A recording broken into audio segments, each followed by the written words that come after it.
Okay.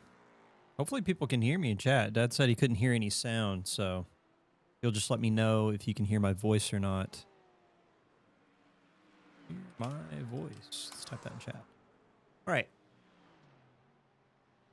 Welcome aboard, everyone. Let's get closer to some on-the-track action on the cameras so we can test the car audio out. I'm running the stream tonight for... A Thief can hear me. Thank you so much, Thief. GN says sound is good. Excellent. As long as car audio and as long as you can hear my voice, we're good to go. I'm going to be running the stream tonight. Finn Accini is out on assignment. You all should wish him well. He'll be back with us for round number 3. But you got me for 90 minutes around Sebring, which is an awesome track to call a race for because it's really a pretty big test for multi-class racing. Very bumpy. I love this circuit. It's definitely one to watch on the calendar. Me and my wife actually watched the 24 of Daytona this year. It's our first time watching the 24. Thief will not be racing tonight, sadly. Sorry to see that you won't be there, Thief. Hopefully we'll get you back for round 3, though. Get you back in the car. Get you on track into some of this action. But, so, my wife is a fan of F1. I got her into F1. I think like 2011, 2012, around that time frame. But she's just now getting into other types of stuff. Nerf Ethan. You're not wrong, Nathan Racing. But so the thing is getting Amber into multi-class racing for the first time because she's getting to see some people that are some old faces in F1 and stuff on track. But really looking forward to seeing her watch Sebring because I think it's going to be... It's just such a grueling track. And, yeah, I think especially with this mixture of machinery around here, it's going to be pretty challenging because there is finally a pace delta between the LMPs and the GT3s, but the gap's really not that big. We've got gaps. We got times in the 57s, 56s, 57s with Tanner Schiffer in a 59. So while there's definitely a delta there, there's going to be some sections where the GT3s and LMP3s are going to be kind of dealing with some awkward dancing. But, yeah, we're still waiting for free practice to wind down here at round 2, Sebring International, for round 2 of the sports car series. So, yeah. Let's talk about last week. So we did Daytona. Daytona was pretty exciting. I thought having a field this large right out of the gates is kind of crazy. I'm not going to lie. We don't have points for you guys to look at yet. We haven't worked up the point spreadsheet yet for the actual overlays, but I can definitely tell you who are the front runners in each of the categories. Looking over here on my spreadsheet on the side. Jaden Ledbetter in LMP3 Pro. LMP3 was kind of like a grueling situation at Daytona. Traffic management was very tricky. And Jaden even had a moment where he stuffed it in the wall, I think, on the exit of... I don't think it was in and out. I think it might have been on the exit of the bus stop. But exit of the bus stop claims so many souls at Daytona. It was wild. But Jaden Ledbetter did manage to come out on top in the heat and feature race, coming away with I believe, the full allotment of 55 points. And then Gian Cardoso coming in with the second most, well, tied for second most with Jack Wilkins at 42 points. We got a two-way tie for 4th and 5th with Benjamin O'Shea and newcomer Damon Mitchell. Damon Mitchell was actually like really, really quick in the feature race. But unfortunately ran into some incidents there at the end, but is back with us, I believe, today. Actually, I don't see Damon in the car. That or he hasn't turned a lap yet. But Damon was really quick. Yes, Milo is leading LMP3 AM right now. 35 points for Paul Miles with Nathan Wilkins with 34 points, so close gap there. Garrett Hillman with 31 points, so LMP3 AM looking pretty tight right now. Talking about GT3s, Tyler Torville coming out striking with coming out swinging with 50 points in first round, with Chris Turner coming in second with 45, Austin Green with 40. So that's your top 3 in GT3. In GT4 Pro, Jake Hewitt with the top spot with 52 points. Not a perfect Not a perfect slate for Jake in round number 1, but he did come away with the most points. Henry Garcia in second with 50 points. Nick Bowen in third with 47. And then in GT4 AM, Sean Sullivan really putting some good performance with 33 points. Adrian Maruzak with 30 points. And Drew Friedman, newcomer, with 29 points. Cheering for Brother Garrett tonight. Hopefully he can have another great race tonight. Absolutely. Absolutely. So let's talk a little bit about times right now. We've got a little bit of time before we jump into qualifying, but I can pull up that race data for you all, and we can take a sneak peek at what the times are looking like. At least I hope I can. Nope, seriously, at least I hope I can. All right, cool. My buttons aren't working. That's great. All right, let's try this. Cool. You can see that, hopefully. That's so weird, man. Can I do clear? Oh, I can do clear now. That is so weird. Whatever. All right, cool. As you can see, Ethan Hamlet's back with us this week. Top of the timesheets with the 53.397 right now. Ethan Hamlet coming back and dropping a half-second gap on the LMP3 field. So that's going to be it's going to give Michael Lively and Benjamin O'Shea, they're going to have their hands full.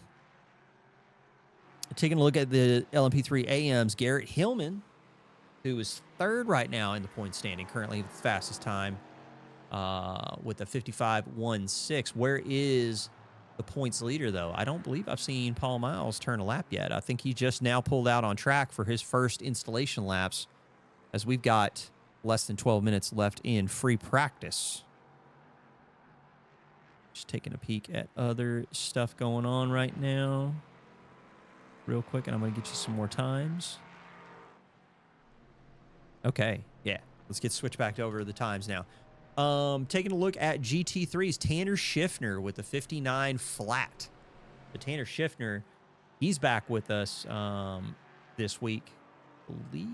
Yeah, I don't think Tanner's posted a... No, Tanner did post a race. He posted... I'm sorry, Tanner. I got you confused. With... I was looking at the bottom of the spreadsheet where people haven't posted races yet, and I got you confused for Tiago. You know, Tanner, Tiago, really easy to get TA and TH mixed up. Also, my glasses need to be, I need a new prescription. But anyway, so Tanner coming in with, wait a minute, hang on a minute. Why is Tanner showing there? Something's wrong with my overlay. Let me check that out real quick. Give me one sec.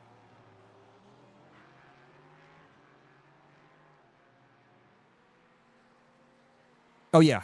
Yeah, Sophie's in the session. I saw her. Okay, so anyway, Tanner currently posted in at 13th in the overall.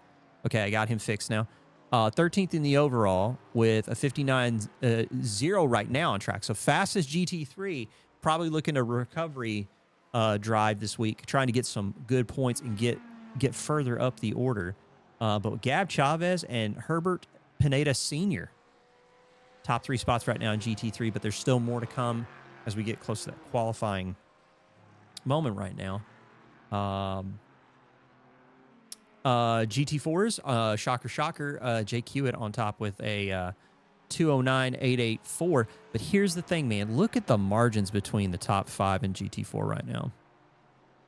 Like, they're close. I'd say they're all within about 0.6. Jake Hewitt, Scott Fleming, Nick Bowen, Corey Lobner, and Henry Garcia. So GT4 Pro looking pretty spicy. Over in GT4 AM, Sean Sullivan right now currently running 7th overall. With Logan Branson right behind him, both running in the 211s. 211.22 for Sean Sullivan and a 211.4 for Logan Branson. And they've got a little bit of a buffer before they get to Sean Harvey, Drew Friedman, Sophie Bozeman right now currently running, I believe, in 9th overall. So little bit of that mixture that we get from time to time with GT4. So let's go ahead and switch back over. We're going to scroll around. That is an LMP3. I believe that is Paul Miles pulled off right there on the side. Christopher Blue in the Corvette, one of the Corvettes in GT3 this season. He's bringing the machine back for another run. Yes, there's a big TLR turnout record. In fact, I should probably, real quick before we go into qualifying, check the overrides one more time just to see if anybody snuck in for qualifying, because you never know. Yes, we have 80 drivers, so probably somebody is not set up correctly, and I need to go find out. Ian Southern. Welcome, Ian Southern, another newcomer in GT3. Let me get his number fixed. At least that was simple. And we'll go ahead and hit that. Yeah, 80 people. Like, that is pretty crazy for turnout. And I believe we have, I want to say, 58 right now on track or in the server. So, yeah, it's going to be big. It's going to be a pretty big turnout for this season. The multi-class chaos is going to be wild. There's no Jaden. When we get to 58 in Belle Isle, how are you gonna feel about that, bud? How are you gonna feel about those numbers? Or 58 at Long Beach? How about that? It's gonna be great. See, Thief's already got the right idea. It's gonna be patience tonight. Patience is gonna be the season, my man. If we've got 50 plus cars on track every round, it's gonna be just the thing you do. So yeah, patience is definitely gonna be a virtue. Definitely gonna be a sign of strength here.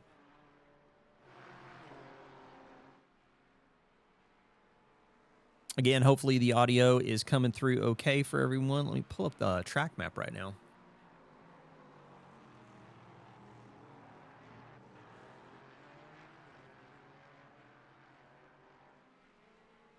Just taking a peek. Actually, I want, do my class sets work? Check. I haven't looked yet. Yeah, class sets look like they're working okay, right?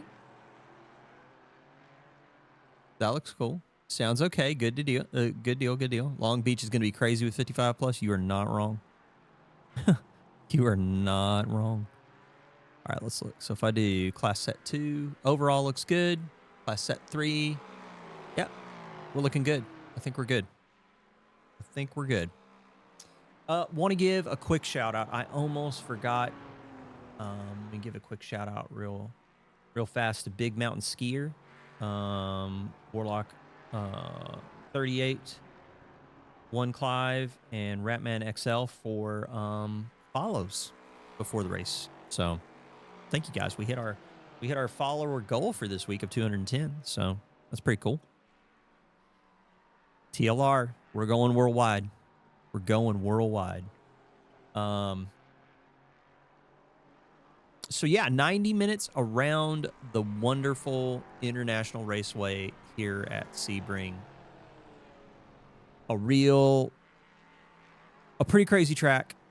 Let's take a look at that race info one more time real quick before we get ready to go into qualifying. 24 degrees on track, 76% humidity with partly cloudy skies. 58 cars on track. That is something else, man. 58 cars.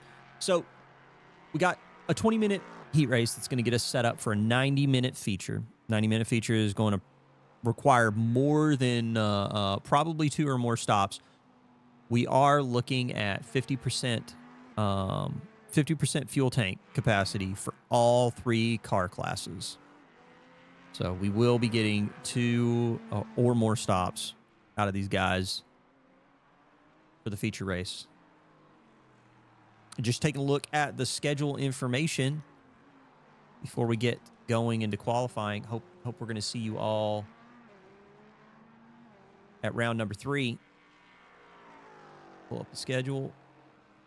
So yeah, we got round number 3 coming up February 7th at Long Beach, followed by Laguna Seca on February 28th. That's going to be Veltan's favorite track. March 14th, we're going to be at Detroit, Belle Isle. That was my pick because I woke up that morning and chose violence. Anyway, we got March 21st. We're going to Watkins Glen. So rounds 3, 4, 5, and 6 will be our typical 70-minute feature format. So 20-minute heat, 70-minute feature. April 4th, we're going to Road America for a 90-minute feature, just like the one we're doing right here. April 11th, we go back to a 70-minute feature at Virginia International Raceway with another 90-minute feature at Indianapolis Road Course. And then our series finale, May 9th, mark it on the calendar, 100 minutes at Road Atlanta. It should be a lot of fun. I mean, the pit window, I mean, if I had to take a stab, we're probably looking at 30 minutes, 30, 35 minutes. It's been pretty typical for that. I could see people maybe shaving a little bit off Thief so that they could try and get to that clean 90 minutes. Because, you know, you're going to lose about minute and a half in the pits. Right? So, Golden Rider, how are you doing? Hope you're doing well, sir.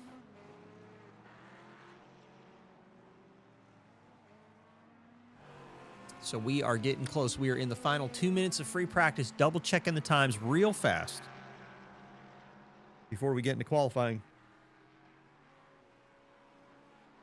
Ethan Hamlet still on top to the tune of a half a second over the LMP3 field with a 53.397. Yeah, he's turned 18 laps, but that 53.397 still stands. Tanner Shifter still on top with that 59 flat with Gab Chavez and Herbert Pineda Jr. or Pineda Sr. Excuse me, Herbert. Your top three. GT4 Pro, Jake Hewitt, and Scott Fleming, Nick Bowen are your top spots, with AM being held by Sean Sullivan, Logan Branson, and Sean Harvey.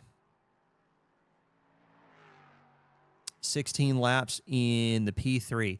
So, yeah, 16 laps. So, if I had to guess 16 laps, well, let's just do the math real quick. So, if we say 54, so if we do a minute 54, so that is 54 times 16 divided by 60. 30 minutes, 31 minutes. Thief. So that's what we're looking at.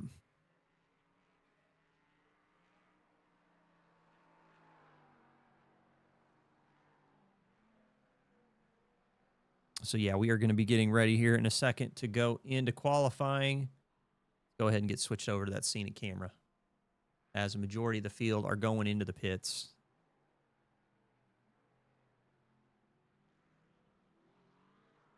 Trying to drink a little bit of my warm beverage, keep my vocal cords loose. 18 people already showed up here at the beginning before we even get into qualifying. You guys and girls are so wonderful for being here and watching these guys and girls turn laps around Sebring International Raceway. I think it's going to be good. Now, qualifying is going to be a little bit chaotic because we do run the private quali session. So what I'm going to try to do is I'm going to try and find someone on an installation lap to do a quick run around on the track. Let's do some GT4 folks. So if we got some GT4 folks that are going out on track, let's find a GT4 person out on track. So we got William Lewis. Who else? Logan Branson's getting ready to go out. Dave Schneider's getting to go out. Okay, we'll get switched over to TV3. Yeah, let's. You know what we're gonna do? We're gonna pick GT4 AM leader in the McLaren. We got Sean Sullivan. He's right now going around on his installation lap. I think we're gonna follow along with Sean in the McLaren once he gets around to start his flying lap.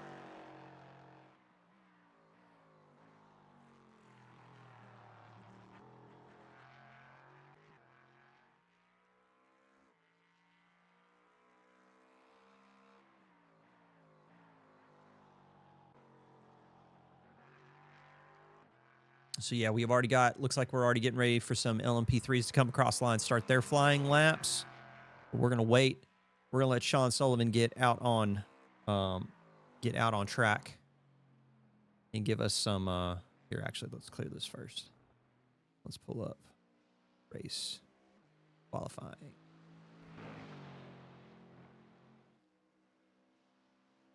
Yeah, number of the cars already out on track, getting ready to turn their first flying laps. Sebring is a very tricky circuit. It's got some really good technical bits and punishing off tracks. Like, you have to get things absolutely right. Let's pull up that old track map so we can get you guys set up with Mr. Sean Sullivan as he comes out of the final corner and starting to head down the start-finish straightaway in the roll bar with Mr. Sean Sullivan all the way over to the right as he's getting ready to set up for turn number 1. This one right here is going to be super crowded. People are going to be trying to go 3-4 wide into this, but it's really going to narrow down as soon as he hits corner exit here. You want to run all the way out to the dirt if you can. Now he's getting set up for turn 2. This intricate complex of left, right, left before he goes into Gurney Bend. So this kind of like it's almost hairpin-like, this final left-hand corner, and now he's in Gurney, going to go underneath the overpass. And now down towards the hairpin turn. Braking at the 3-cone. Going to try and pull in, use as much of the curb as possible. Go straight, maybe touch the dirt a little bit.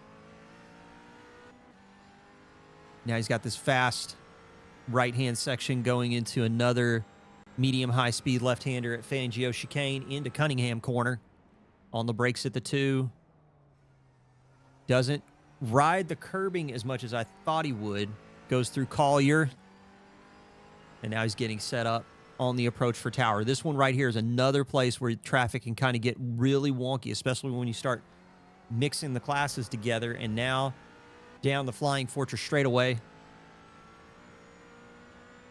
He's trying to push the McLaren as hard as he can as he's getting ready to set up his first time through Bishop Bend. Gendabin. And then into Le Mans curve. So pushing through what in the real world is the pit straightaway here over at Ullman Straight. And then he's going to set himself up for Sunset Bend. And we're going to see where Sean can put the McLaren, the number 6. He's trying to ride it out, using as much of the course as he can. Comes across the line, and let's see where he goes in. Half second back from Scott Fleming. That's not bad. That's really not bad stuff. That is pretty good for GT4 AM. Taking a look at the times as they start to come in, you can take a look. Ethan Hamlin already at the top. Tyler Torville taking the throne away from Tanner Schiffner. Scott Fleming on top of GT4 AM with Sean Sullivan on top of, Scott Fleming's on top of GT4 Pro with Sean Sullivan on top of GT4 AM. We're going to take a look, see what other drivers are looking to improve. You know what? This is kind of interesting, folks. I am looking at a series of intervals, and I am not seeing a lot of people that are posting blue sectors right now. Somebody who is posting blue or purple or green sectors right now is Robert Lewis, as he's setting his green sectors as he's getting ready to go into Sunset Bend. Mr. 949, the one and only Beltan. He's back with us for the Sports Car Series in 2026. He's taken the McLaren out of Sunset. And where's he going to post up? Looks like he's going to slide in right behind Tommy Lee Cogan in the 55. 2/10 back. Good showing, good mid-pack time there for Beltan. Taking a look. All right, I'm seeing some more green. I'm seeing some more green in here. Now, I am not seeing a lot of green times in LMP3, but we're going to keep an eye on a few people. We're letting the camera just kind of rove around for right now. Joseph Melitti in the 239 Corvette, getting ready to go in Sunset. Going to try and improve his time, maybe take it to Herbert Pineda Sr. 6 minutes, 40 seconds have elapsed. We've got a little bit of time before quali ends. Let's take a look at LMP3s right now. Not seeing a lot there, but I do see a couple of folks that are still on track right now. Where's Luke Patrick right now? Luke Patrick kind of struggling a little bit. Down in 6th.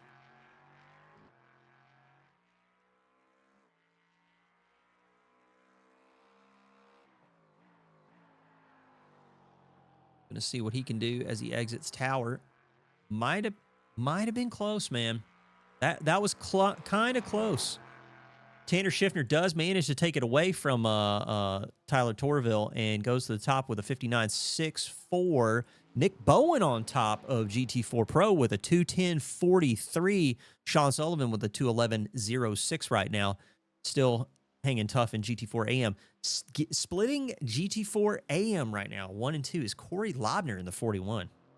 Corey is really going to want to look for improving his time, try and leapfrog Sean Sullivan, get a little bit closer to Henry Garcia. Michael Lively did have a purple sector. Ethan Hamlet right now is going purple again as he comes across the line. Is he going to get into the 53s? He is. He's going to go to the 53.7s. That's 0.8 faster than Jack Wilkins right now. Gian Cardoso is going green in all of his sectors. He's going to start another lap out. Looks like he does not leapfrog Luke Patrick, though. Taking a look at Tommy Lee Cogan, who's going to leapfrog Herbert Pineda Sr. and move up into 5th in GT3. We've got times coming in all over the place. Where's Adrian Maruzic? Adrian Maruzic goes to 16th in the overall, and that is going to put her, I believe, 7th in GT4 AM right now.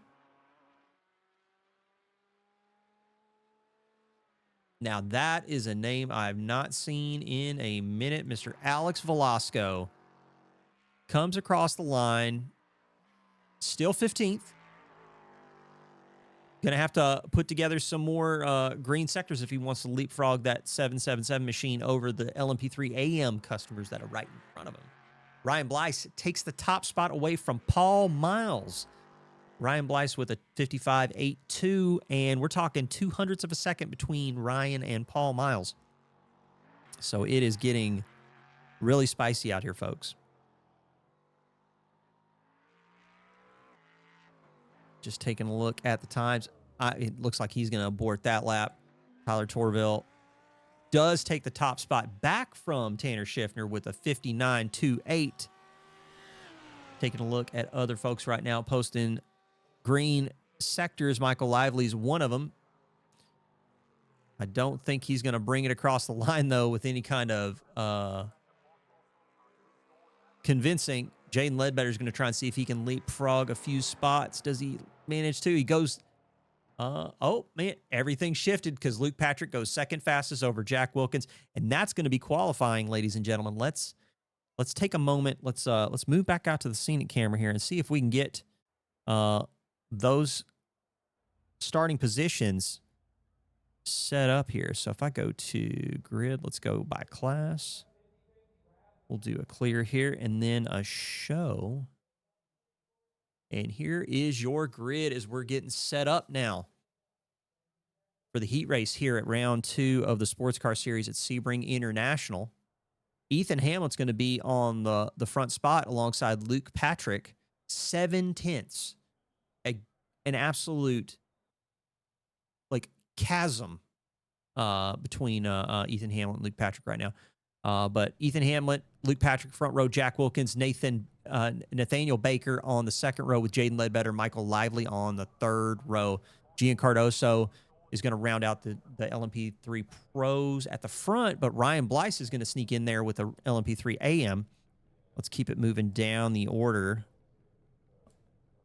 So Paul Miles alongside Quinn Fenimore, Garrett Hillman, and Benjamin O'Shea, 11th and 12th respectively. Cameron Robertson, Nathaniel Wilkins, and Johnny Salata, Alex Velasco, Alan Love, Zachary Menace, and Joseph Savage round out the LMP3 runners. Going into GT3 now, let's take a peek. Tyler Torville on the top spot alongside Tanner Schiffner with Herbert Pineda Sr. and Gab Chavez on the second row, Joseph Malidi and Tommy Lee Cogan in the 55, 5th, and 6th respectively. Mark Coyne, Austin Green are 7th and 8th. Keep it moving. Robert Lewis in the 949 machine alongside Christopher Blue, 9th and 10th, with Eduardo Zamora and Paul York lined up behind him. Chris Turner, not getting qualifying time that he would hope for in the number 9. He's going to line up alongside Andrew Mathias with Matthew Pyle and Malcolm Coates in 15th and 16th, respectively. Kyle Potter, Nicholas Paul, 17, 18, Ian Southern, at Ryan Nolan, 19 and 20 with Ryan Buchanan, rounding out the GT3 spots. Nick Bowen in GT4 Pro takes the top spot alongside Scott Fleming. Jake Hewitt and Henry Garcia are second row. We've got Sean Sullivan from GT4 AM on the third row alongside Corey Lobner. Colin Johnson and Logan Branson are 7th and 8th. We've got Sophie Bozeman and Stephen Wallace 9th and 10th with Drew Freeman and Sean Harvey in 11th and 12th. John Newman and Dave Schneider are 13th and 14th. We've got Levi Powell, Adrian Maruzek on 15th and 16th. William Lewis and Matthew Pulcher are going to be 17th and 18th. And Andrew Seelig is going to round out the GT4 machines. Let's go ahead and hide that now. Nope, seriously, hide it. Okay. We will go to the front here and watch Ethan Hamlet, who's behind the, I believe that is a Chevy Silverado pace truck. Chris Turner does make it 59. That's a big field there, Jaden. Well, let's get the race information. Go ahead and pull that up right now. We need to shut off the pits and get... Don't know why the pit information is showing up. Can I make that go away? Here, let's try clear. Does clear get it to go away? It does not. I do not know why pit stop strategy is switched on. That's interesting. Can I just hide it? Cool. All right. We did it. Although it's still showing pits from... Robert Lewis, let's turn off pit lane. Okay. Just had some overlay elements that I did not expect to be on switched on. But, yeah, we got ourselves a nice little healthy gap between the classes right now as the LMP3s are getting ready to go into Tower here in a minute. They're going to do the full pace lap to get started. Again, folks, we've got 20 minutes here in the heat race before we go into our 90-minute feature. The finishing order is going to set the grid.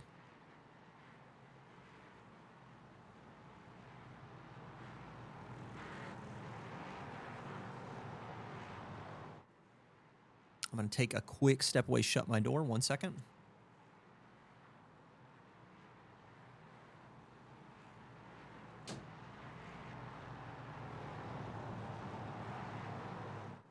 Just had a little bit of noise coming in from outside, but I think we're good. We're about ready to go green.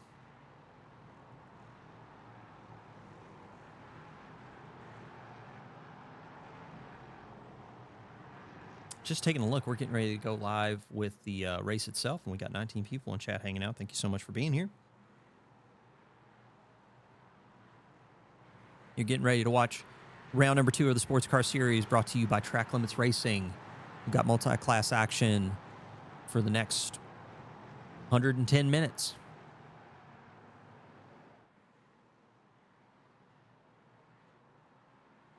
Upward Worm, how are you doing? We've got Poopy Paul. Hello, everybody. Hope you all are doing well. Thank you for joining us, being a part of the action. By the way, if anybody wants to be a part of the action, can we see the GT4s? You will, especially when they get close to actually starting the race. So the LMP3 is already creating some chaos as we're going 4 wide as we're getting ready to go into the first corner. Ethan did get a heck of a jump, but let's jump back in here with Jack Wilkins and the bunch. Hopefully we're going to get through nice and safe. Everybody seems to be crowded right now, but we're almost going into 2x2 formation as we get ready to go in. Let's go jump back and take a look at the GT3s. Tyler Torville gets a jump in the 022. Tanner Schiffner slotted right behind him. Herbert Pineda Sr. and Gab Chavez. Everything looks okay going through. There may be a little bit of touching in the background, but everything by and large looking pretty put together as we go back to the GT4 field. Nick Bowen's holding them almost to the line.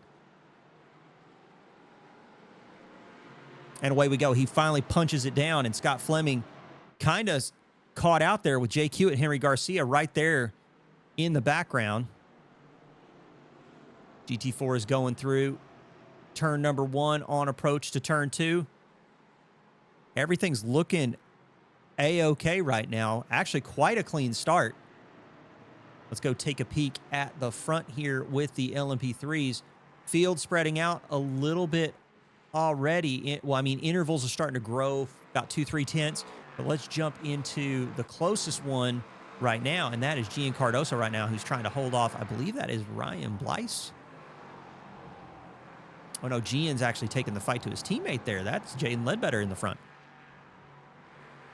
Ooh, it looks like we do have ourselves a crash already. Let's see if we can figure out what happened here to Austin Green in the GT3 category. Is his car already broken? Yeah, we got cars broken kind of all over, and the back end slips out. Let's see if we can scroll up and figure out when did the first incident happen. Can we see?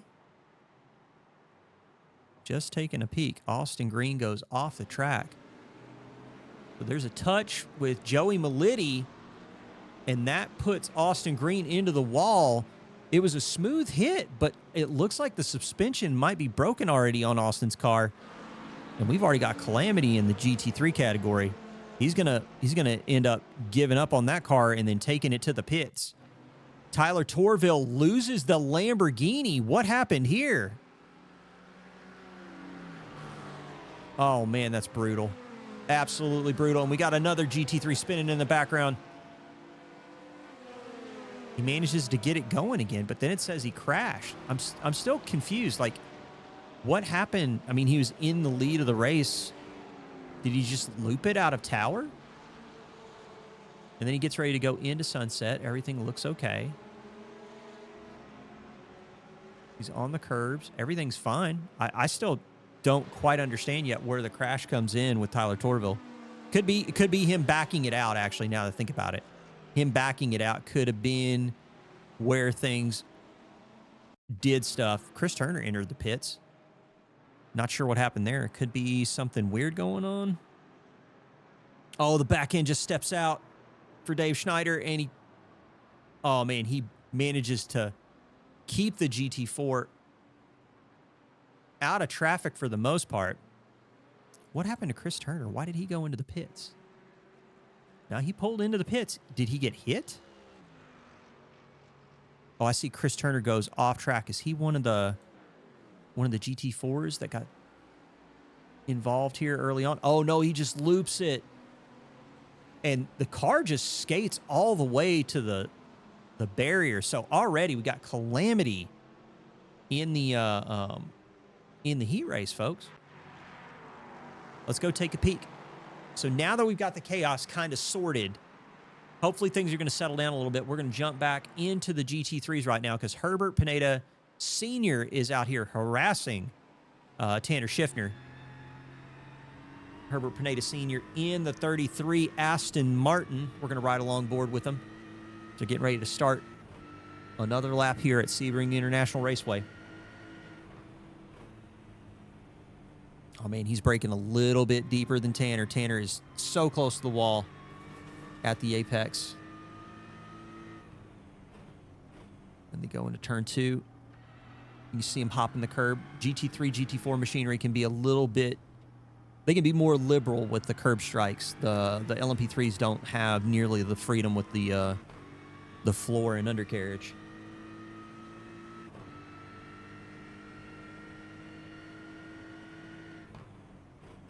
Oh, thank you, Random Sniper 01 with the follow. Thank you so much. Appreciate the support. Thank you for joining us here for round 2 of the Sports Car Series. We got our 20-minute feature race. We got 5 minutes already done and dusted in the feature or in the heat race, but we're going to get set up for the 90-minute feature based on the finishing order in this heat race here. Does look like Tanner's kind of got it on lock there. Taking a look through the rest of the field, we do have Ryan Nolan. And what is the deal with Ryan right now? So we got pretty close battle with him. Looks like that's Joey Meliti, Ian Southern in front with the 44 Porsche.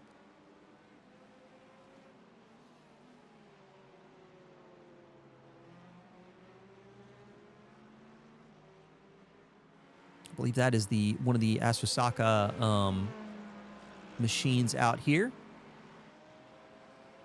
You're here for your boy Andrew in GT4 Machinery. Well, let's check it out. You're talking about, I'm assuming you're talking about Mr. Seelig, who has jumped 6 spots so far and finds himself 15th overall in GT4 after having a pretty bad qualifying. So good recovery so far for Andrew Seelig in the 36 machine. Good stuff. Ian Southern is trying to fend off Joey Meliti right now.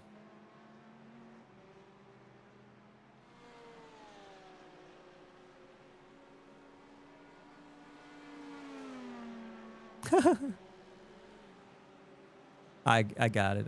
Okay. And just letting me know. So yeah, it is we're going to get to that in a brief moment, actually, but we're going to stay on this GT3 battle right now. And we will check in with others. 1 second. All right. We are... I mean, this GT3 battle is pretty hot right now, but we're going to jump into Chris Turner right now, who's trying to get through GT4 traffic after having to go into the pits for repairs. So Chris Turner going to try and do his dead level best to recover some spots, put himself in a good position for that feature race. It will take a lot in the way of dedication to try and... oh, you got to be kidding me, man. Hang on 1 second. We're going to go back. We're going to go back in time. We got something. We've got stuff to go watch. We've got stuff to go watch. Where is this? This is Tyler Torville. Again. Loses the back end. Oh, no. This was the initial crash where he lost the lead. Okay. Okay. That's what I was seeing. I was seeing him. Hang on a minute. I saw another name that popped out. Where was it? No, that might have been it. That might have been the one. It's just the one that I've got highlighted in my feed. That's one. So, anyway, back to the main action. Chris Turner still moving through the GT4 field. Taking a look up in LMP3. Got Jack Wilkins. He's behind Nathaniel Baker, and we've got Jaden Ledbetter and Michael Lively. Everybody is kind of like hounding P3 right now. So we got ourselves quite the fight. There might have been a bit of a touch between Jaden and Michael there. Maybe a little bit. Let's see how close they are. They're pretty close. They're pretty close. Just enough space for the Holy Ghost.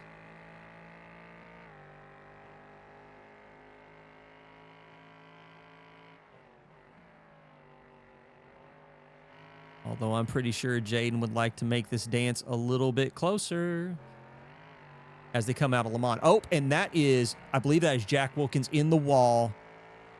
Jack Wilkins. We're going to go back and take a look at that real quick. Let's jump over to here and take a peek at what happened on corner exit. Going into Le Mans.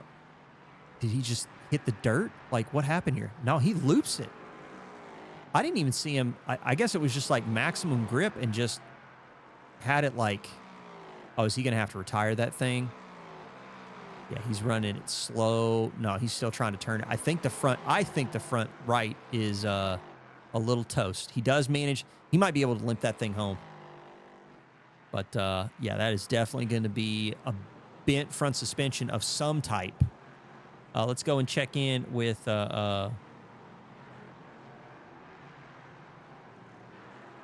somebody who I need to give a nice apology to in the 64 machine, Mr. Ryan Bokang. Am I saying that right?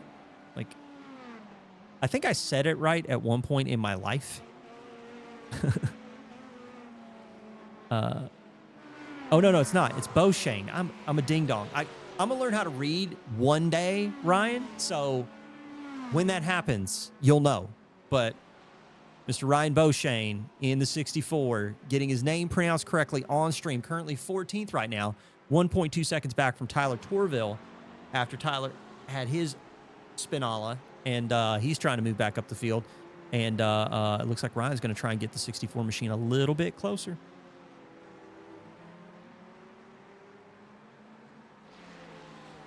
We are in the 11th minute of the heat race, and the action is pretty tight as, wow, okay, so we got Benjamin O'Shea. We got other crashes. We got Kyle Potter. We may go back and take a look at that. He had to jump to the pits. But so we got Nick Bowen, Scott Fleming, Jake Hewitt. Jake Hewitt's going to dive to the inside of both of them. I don't know if Nick got a slowdown or what, but Scott Fleming and Jake Hewitt just absolutely bully Nick Bowen. Jake Hewitt taking the top spot as they get ready to go into turn one. Nick Bowen now fighting back on the inside. He's going to get to the apex first. And he's got the inside run. Is he going to have... Oh, man, we got LMP3s coming at the same time. These two are fighting. Into turn two. It's going to give Jake Hewitt an opportunity. Scott Fleming is right there. More LMP3s getting held up. That's a bump, but nobody's going to get spun for that. Catching him at the most inopportune time. That was Michael Lively, and I think maybe Nathaniel Baker. It's hard to see. There's so much chaos right now. Jake Hewitt gets a huge helping of breathing room as Nick Bowen kind of loses out with that traffic battle. We do have two GT4s catching Michael Lively in the hairpin. I think everybody is fine, but that's going to cause Nick Bowen to lose more spots. That's a 236 moving up into position now. Just absolute chaos here as the LMP3s are mixing through the GT4 traffic. Checking the battle for 7th in LMP3. I think you're talking about Paul Miles right now, who's just now getting to the traffic. We got Paul Miles, Garrett Hillman. Looks like we've got Alex Velasco a little ways up the road, but the LMP3s, again, trying to mix through this GT4 traffic while they are absolutely nose to tail, scrapping for their life. And Paul looks like he's doing pretty good right now to build a gap between him and Garrett Hillman. He's going to have some work ahead of him if he's going to try to catch Alex Velasco, though. Let's take a look and see more close intervals. The Jack Wilkins, after the crash, now finds himself in GT3 traffic. He's going to have to find his way through that. Henry Garcia. Yeah, traffic is a thing right now, Thief. So it's gonna be tricky business. But we got the 236 Porsche of Henry Garcia and Scott Fleming going toe to toe. Nick Bowens joined the chat.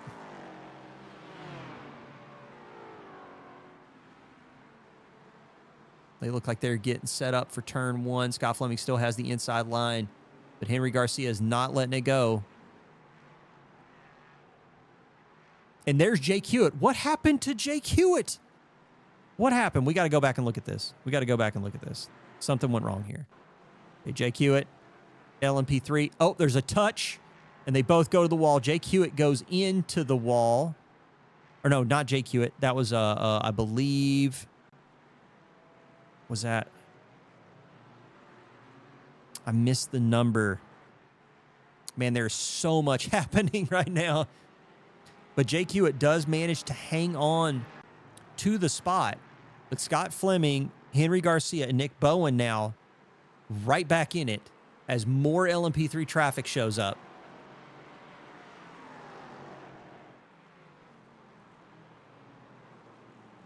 Got two LMP3s here moving through. Corey Lobner in the background. He's wanting to get involved. Things are getting really tight up at the front, and we've got a change in GT4 with Gab Chavez taking the top spot away from Tanner Schiffner. I would look away from this, but there's so much chaos in this one pocket of cars. And to be honest, it's not like people are like not paying attention or people are not, being respectful. It's the fact that you've got so many GT4 cars right now fighting, like you got 2 and 3 cars, 4 cars sometimes fighting nose to tail And then you got LMP3s that are fighting nose to tail, all trying to like snake through this traffic. And it's just causing just an absolute wealth of chaos.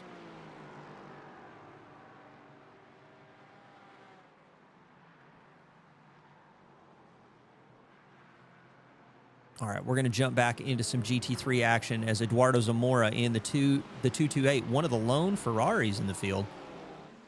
Right now, he's holding off Paul York in the 97. And Mark Coyne, the hardest working man in sim racing, is currently running in 7th overall as the GT3 traffic is now catching GT4s.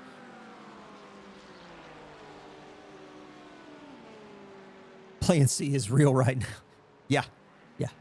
Well, I mean, here's the thing. I'm really kind of starting to wonder how many people are going to get shuffled down to the back of the pack and going to try to go on some sort of alternate strategy or something for the feature race, because the chaos is just absolutely crazy right now. We've got Tommy Kogan labeled as crash. What happened here with Tommy? He's all on his own. He's getting ready to go into sunset, and the back end just, what happened? Wait a minute.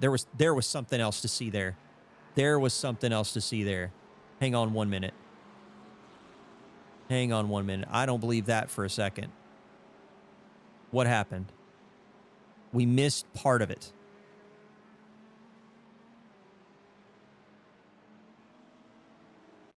Let's see if we can get a different angle. Okay, here we go. There was something under the overpass, it looked like. Yes, there's a spun GT4, and the lightest of touches on the rear left, and I think Tommy can immediately tell something's wrong. Oh, that is so unfortunate, man. Oh my goodness, back to the GT3 chaos. More chaos involved. Oh, we've got ourselves a fight up in LMP3s now. We've got Michael Lively and Alex Velasco going toe-to-toe. Paul Miles is not far, and he gets around Garrett Hillman. And actually, they're relatively close. They're getting ready to go. Oh, and there's a touch. One of the GT4s under braking, and it looked like Garrett tried to dodge his rear end and then clipped the rear end of Paul Miles. And that has made the GT4, or excuse me, the LMP3 AM fight. Where's Ryan Blyce in all this? Ryan Blyce now coming into Gurney Bend, and he's going to try and catch these two. And this race has just been absolute nuts. It has been absolutely nuts from start to finish. We got Malcolm Coates, Nicholas Paul, newcomers. We got Ian Southern in here. We've got people just absolutely fighting for their lives.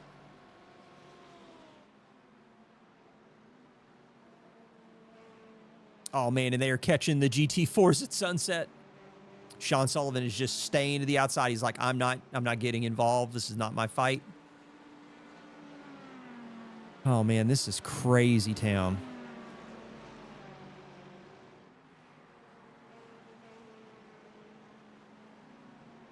So 59 cars, huh? Oh, we've got one of the Macas spun in the background. I believe that was William Lewis. Just so much going on right now. And Michael Lively, Alex Velasco. These two, they're kind of on an island right now. Alex Velasco going to make the move on the inside. Coming out of sunset, but Michael Lively in the Triple 8's got the lineup for turn one. Let's see how much. Oh, they touch. They touch. They keep it together, though. Keep it together. As they get ready to go down into turn two, Alex Velasco probably was not happy about that.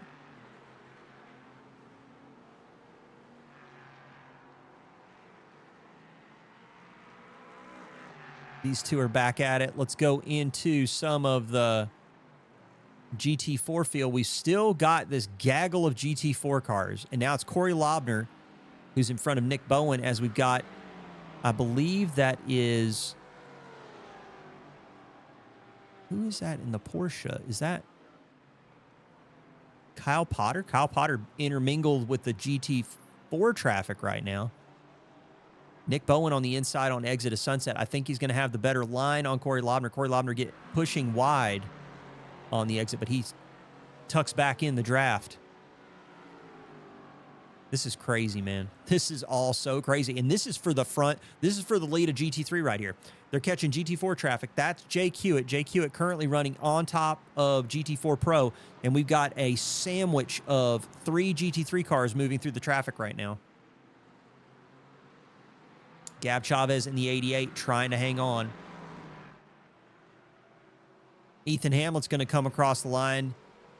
And he's going to take the top spot in LMP3 Pro as he comes across the line. Luke Patrick, a survivor coming through in the 1-2-1. Pretty far gap, 10 seconds by the end of the race, but coming across with some good points. Nathaniel Baker looks like he's going to snake through some GT4 traffic here at the end, come across in third with Jaden Ledbetter in fourth. Michael Lively getting set up for fifth place. Alex Velasco in sixth, and Quinn Fenimore in seventh. Paul Miles looks like he's going to hang on to this machine after getting tangled with Garrett Hillman in a GT4 to take the heat race. Garrett Hillman, Ryan Blyce, and Nathaniel Wilkins. Let's take a peek. That field's pretty much set. Gab Chavez right now going into, he's getting ready to go up into Sunset as he's trying to hang on. And I believe we got a good chunk of the GT3, GT4 field that have yet to finish. And this fight is still going on.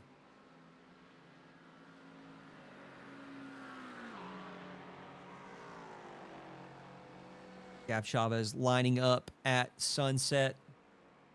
We've got some of the GT3 fields finishing just now, and it looks like Tanner's going to try and push it out wide. I don't think that's the line. He comes back across, although, is that fuel? Is that a fuel problem? You're kidding me. Tanner Schiffner sneaks through and takes it from Gab Chavez. Wow. Herbert Perneda Sr. is going to get third. Christopher Blue fourth. Robert Lewis is going to be in fifth. Let's take a look at the GT3s as they get ready to come across the line. That's going to be Jake Hewitt, Scott Fleming, Henry Garcia is going to be your top three with Nick Bowen and Corey Lobner fourth and fifth. Taking a look, I think I see Drew Friedman going to come across the line with the top spot in GT4 AM. Sean Harvey, John Newman are your top three in GT4 AM. And what an absolute wild race. We're waiting to see John Newman come across the line, and that rounds out the field. Wow. Absolutely nuts. Okay. Well, do we have a lot to talk about? You sent me a picture of your slippers. Will I rate them? I will rate your slippers. I'll rate them.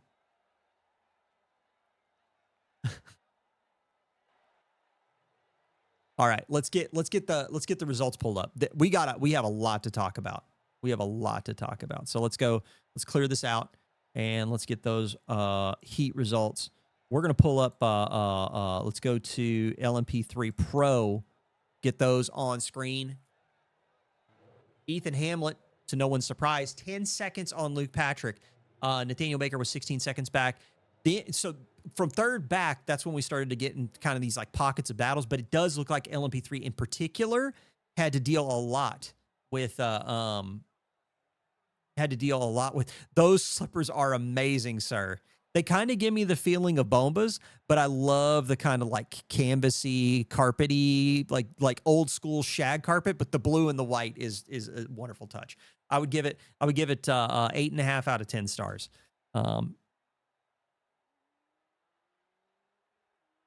So let's go. Let me get back over to the stream now. Sorry about that. Had to take a quick one. So pockets of fighting between the different LMP3 runners. I think a lot of it had to do with traffic management. It was a pretty big deal because we got a small pocket between Michael Lively, Alex Velasco. Quinn Fenimore was a little bit in the background. And then you got Gian Cardoso, who had dropped back almost over a minute. So the LMP3 field was really kind of shaken up. If we take a look at LMP3 AM, we're probably going to see a similar story. But Paul Miles, Garrett Hillman really carried it all the way to the end. And boy, was that an absolute bare knuckle brawl with Ryan Blyce, Nathaniel Wilkins, and Alan Love being the top five there. Let's take a look at GT3. GT3, another close battle But man, I don't know why we are down in the 12s, but we'll go ahead and revert that real fast. Is it gonna we're gonna do it? Okay, cool. All right, cool. Tanner Schiffner taking the top spot from Gab Chavez. After it looks like Gab might have run out of fuel. I think that had to be it because he like slowed right before the line. Herbert Pineda Sr. in third with Christopher Blue in fourth. Robert Lewis in the 949 machine in fifth. And it was really dramatic for GT3s as well, especially when they were moving through the traffic. Going on to GT4 Pro before we get ready to go to the grid. GT4 Pro, Jake Hewitt. Again, lots of drama in GT4. GT4, I think, is going to be something we're going to have to watch in the feature race. Traffic trying to move through the slowest class on the field. The thing I'll say to any drivers right now that are watching, you probably don't want to take the risk. If you think you can't hit the gap, if you think you can't clear the car, you might just want to slot in and let some other person who's willing to risk it all toss away their position by making a mistake. Keep your head on a swivel. Keep things close. But Jake Hewitt's going to take the top spot with Scott Fleming in second, Henry Garcia in third, Nick Bowen in fourth, and Corey Lobner in fifth. Going down to GT4 AM before we get to the grid. Drew Friedman, newcomer, is going to take the top spot in the heat race with Sean Harvey, another newcomer, second. A little over a second between them right now. So good pace between those two. John Newman in third, and then we got everybody a lap back from Sean Sullivan on. So lots of drama involving the GT4 runners. So it's going to be an absolute humdinger of a race. So definitely, hit the bathroom quickly if you can. Grab a beverage, buckle up, because we're about to have a street fight here at Sebring International Raceway. I think it's going to be crazy. Let's get that race info pulled up real quick for you all. So yeah, back here at Sebring International, we're going to be doing 90-minute feature race. All the car classes are limited to 50% fuel, so we will have multiple stops, probably looking at least 2 stops, possibly 3, especially with the amount of chaos. Thief is watching the feature on the VR movie theater and hoping this is a fun one. I think it's going to be a wild race. I don't think it could be anything other. But definitely, if you got popcorn, you're going to want to strap in for a 90 minutes because it is going to be a wild ride. And I think pit strategy is going to be a huge deal around here. Getting ready for the feature race. Let's go ahead and clear that off. Okay. Let's get our racing intervals and track map pulled up. Actually, let's just pull up the track map for a little bit while we're doing that formation lap. Man, there's so much to talk about, dude. So much happened in such a small amount of time. We got 21 people tuned in for the feature race. Thank you all for being here. This is round number 2 of the Sports Car Series. We're at Sebring International Raceway for our 90-minute feature race. Let's talk real quick, right before we dive into this race. Let's pull up that schedule. I'm going to grab it on my end. I'll tell you guys what you need to be preparing yourself for on the Sports Car Series calendar. All right. Move that over here. Cool. Yep. So we're right now round 2, January 31st. We will be back February 7th for Long Beach. If we have 59 cars at Long Beach, you want to be here. Because that right there is going to be an absolute that is going to be an absolute clown fiesta. I'm not going to lie. I'm not going to lie to you. With the multi-class going on at the same time, it's going to be really tough, and people are going to have their head on a swivel. It's going to be a real tough race at Long Beach. But February 28th, we're going to Laguna Seca, another tight track. We got 59 people there. That's going to be mental. Detroit on March 14th at Belle Isle. That's going to be another brutal one. Watkins Glen for the 21st. Probably a little bit better for this kind of car class situation. Probably the same deal for Road America on April 4th. We got VIR on April 11th. Indianapolis Road Course on April 25th. And then the finale 100 minutes at Road Atlanta on May 9th. So you definitely want to mark those on your calendar. If you want to be part of the action, if you want to join the Discord, talk to the drivers, or if there opens up a slot in one of the classes, you want to be a part of the action, be sure and check us out on Discord. That's the main place to get in touch with us.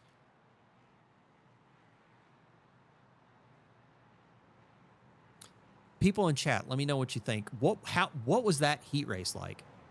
That was one of the most chaotic heat races I think I've ever watched.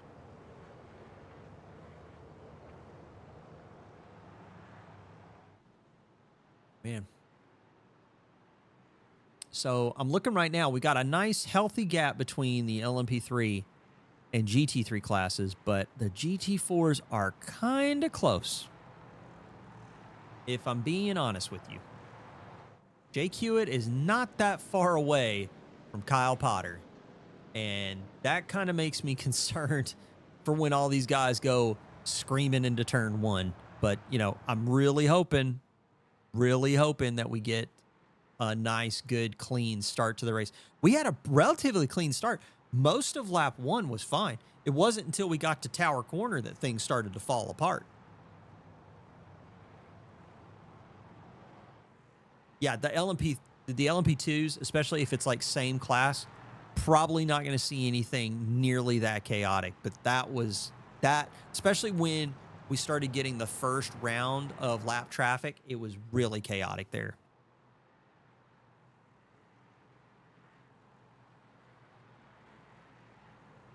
Hope everybody's doing okay tonight in chat. Hopefully the audio levels are good. I haven't even been checking. I've been mostly watching chat and watching the data.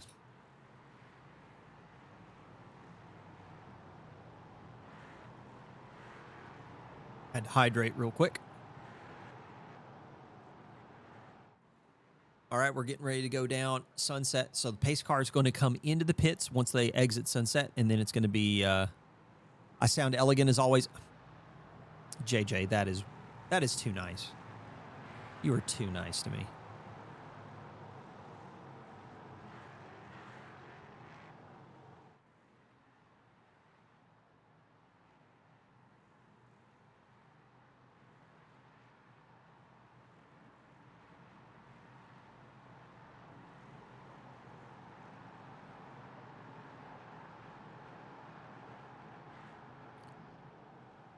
All right, when's Ethan going to punch?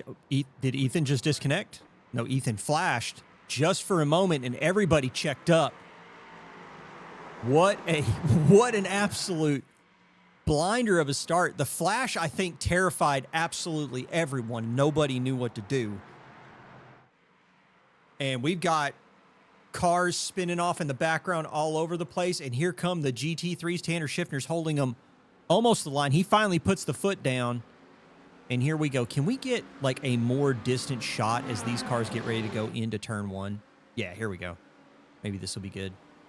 That's actually not good enough, I think. I need to get a little bit further back. GT3s look like they're being pretty calm going through turn one. Everybody looks okay. But we got to scroll back real quick because I'm pretty sure Jake Hewitt's already at the line, and he holds them almost exactly to the line.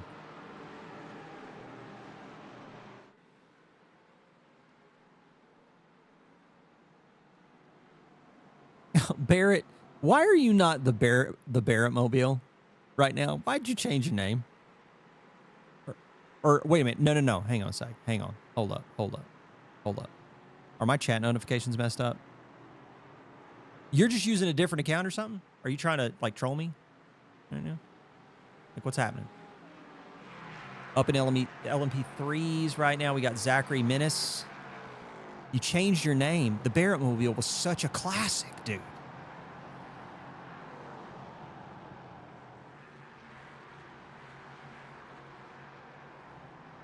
Everything is looking pretty stable right now. I think people are going to take heed from that heat race, and they're going to settle in. I think they're going to settle in because this is a long one, and if you just get way too brave on lap one, 3 fans, me, you, and Rados. Love it. Love it, sir. Absolutely. Absolutely. Oh, Stephen Wallace is taking a tumble. What happened to Stephen? Stephen goes off track. What happens here? Oh, he gets into the grass before Tower. The front end clipped, but I think he's okay. He does get the car back going again. Tell me that front left is not messed up, please. Okay, I see him turn. He looks like he can get through the corner. Okay, yeah. I think the car is just a little wounded, but I think by and large he's okay. Taking a look through the field. Wow, Alan Love, Ryan Blyce are falling like a stone. Oh, they're both in there. They're both in the pits. They must have had early crashes. Got to be what's going on there. Quinn Fenimore. He's already under fire from Paul Miles.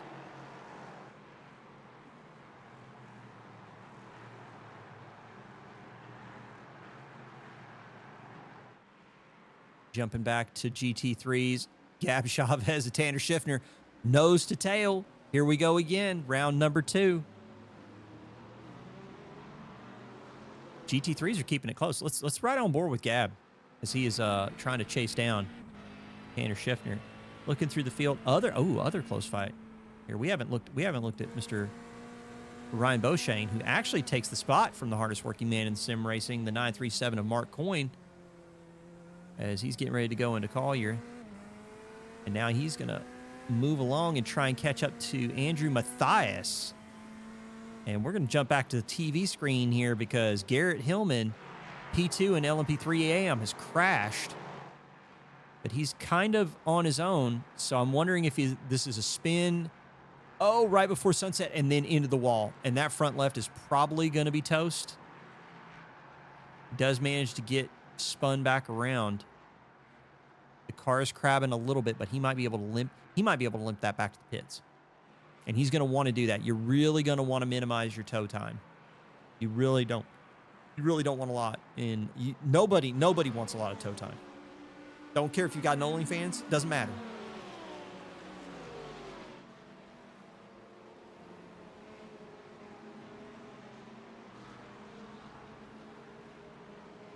These GT3s are so close right now. The Tanner does not have really a huge gap right now. Christopher Blue, Robert Lewis, Eduardo Zamora. Right on board with Eduardo Zamora as he's trying to catch the 949 McLaren of Beltan, Robert Lewis. Robert's harassing Chris right now. Let's see how close he gets, and let's just get ready to go into turn 1 in the 949 McLaren. Oh man, the braking caught him off guard. Is that going to give Eduardo an opportunity? Not really. So Eduardo just kind of like slots back in. So I don't know if it was the draft that caught Beltan out or if Christopher Blue broke a little early for him. But man, that was pretty scary. That was pretty scary. Let's switch over back to live. Tanner Schiffner. Oh man, is that Stephen Wallace again in the wall? Stephen Wallace. Let's see what happened. Unfortunate. Yeah, what happened? He's going into Collier, and again, it's kind of like the same sort of deal. This is the same corner he spun at. That's so crazy. That is the exact same corner. That is wild. Back into the action. Somebody who has been having a heck of a Sebring, Tyler Torville, fastest car in qualifying, currently down. Oh, I don't even have the race info up. I'm so sorry, everybody. Let me pull that up so you guys can see what's going on from the order perspective. I mean, there's been a lot of action to follow. So, like, I mean, other than where the cars are actually placed, everything has been kind of like watching the action, paying less attention to the numbers on the tower. But let's get that. Yes, Bush League. You're not wrong, Barrett. I'm actually Bush League president. Like, I ran for office last year uncontested, and I got the majority of the votes. I thought it was going to be a close race. LMP3's already moving through the GT3 traffic. I actually think this is probably some LMP3s that got caught in some shenanigans, if I'm being honest. Yeah, Alan Love and Ryan Blyce. So already getting some craziness. Tanner Schiffner, again, Gab Chavez. Now, Herbert Pineda Sr. has been playing it super patient, just looming in the background, probably waiting to see if he can take a shot at either of these guys should they go off track or kill one another.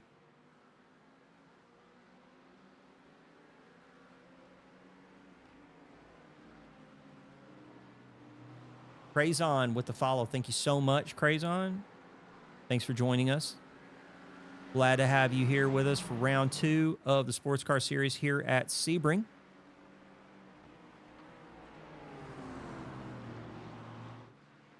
We're watching the lead of GT3 right now as Tanner Schiffner is really trying to hang on. We have not watched very much of the GT4s at all. They've kind of like spread out a bit, but we're going to try and jump back. We're going to jump back to the AM class as William Lewis and David Schneider are duking it out for 17th and 18th respectively, and Andrew Selig's only 2.2 seconds up the road with this LMP3 traffic starting to move through. Ryan Blyce looks like he might have had another crash.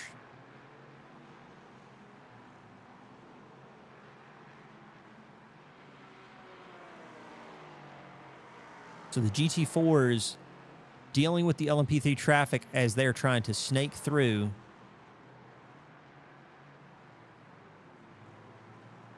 This is going really well so far. Not nearly as chaotic. And I was kind of hoping that we wouldn't run into that kind of scenario here. Because, to be honest with you, that's kind of crazy stuff. Although we've got GT4s and LMP3s coming together right here. Paul Miles, Alex Velasco, they're not even in the same class. And they are duking it out. Let's actually watch this battle a little bit. Paul Miles leading the LMP3 AM right now. Alex Velasco currently sitting 7th overall. Got a GT4 on the outside as they are getting ready to go into Sunset. They do manage to snake around Andrew Selig. And now down the pit straightaway as they are getting ready. I think it's actually Ullman Straight, but this is the real world pit straight.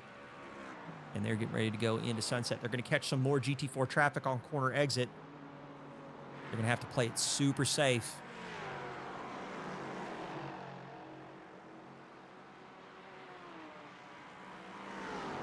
Paul Miles is going to come across the line in front, getting ready to go into the first turn. They do clear some GT4 traffic. They are going to catch one of the Porsches. It does split them in a funny way. I think that's going to give Alex Velasco the inside line into turn 2. And here comes Benjamin O'Shea.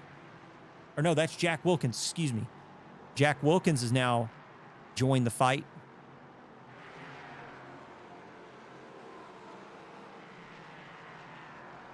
We got Gian Cardoso labeled as crash. What happened here? Getting ready to go into the first turn. Oh, GT4 catches Jack. Is that catch Jack Wilkins? And then... Or no, I don't think that was Jack Wilkins. I didn't see who that was, but Johnny Salata jumps to the pits after that. Logan Branson, I think, was involved. Was that Logan that was involved in that crash? Yeah, it was Logan.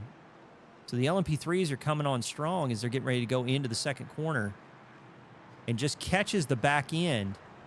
And then Gian Cardoso gets involved. And Logan kind of just doing his own thing, minding his own business, and then gets walloped.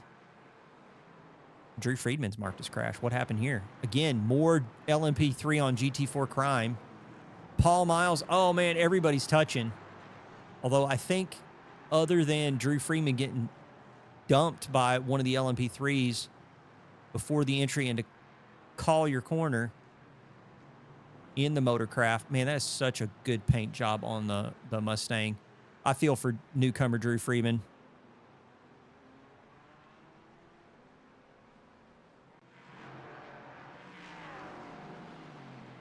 The battles are pretty wild. Ethan Hamlet's currently 7 seconds ahead. He's managing traffic quite well and using that to extend his lead.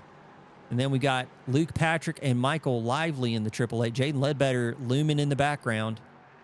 We got a battle with Jack Wilkins, Benjamin O'Shea, but Paul Miles still in the lead of LMP3 AM. Benjamin O'Shea. Is that Nathaniel Wilkins? Nathaniel Wilkins in here harassing LMP3 Pro drivers. You love to see it.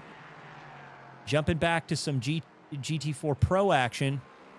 Sophie Bozeman. We got Sophie Bozeman, Colin Johnson, Henry Garcia. Henry Garcia finds himself down in 5th. Had a really good showing in the heat race. Had a good chunk of screen time involved in that gaggle of cars that the LMP3s and GT3s had to figure out how to navigate. Oh, man, that's a wonderful... Wow, that's an amazing shot. That is an absolute amazing shot. 13... We are 13 minutes in. We aren't even halfway to the first scheduled rounds of pit stops. That is nuts. There's so much going on, and we're not even halfway to the first round of pit stops.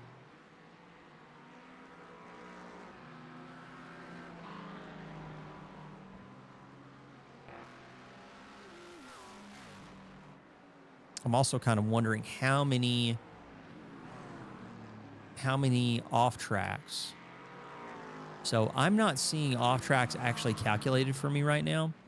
So it could be that I'm not going to necessarily be able to tell you when people are getting in the danger zone of getting hit with a stop go or a drive-through penalty.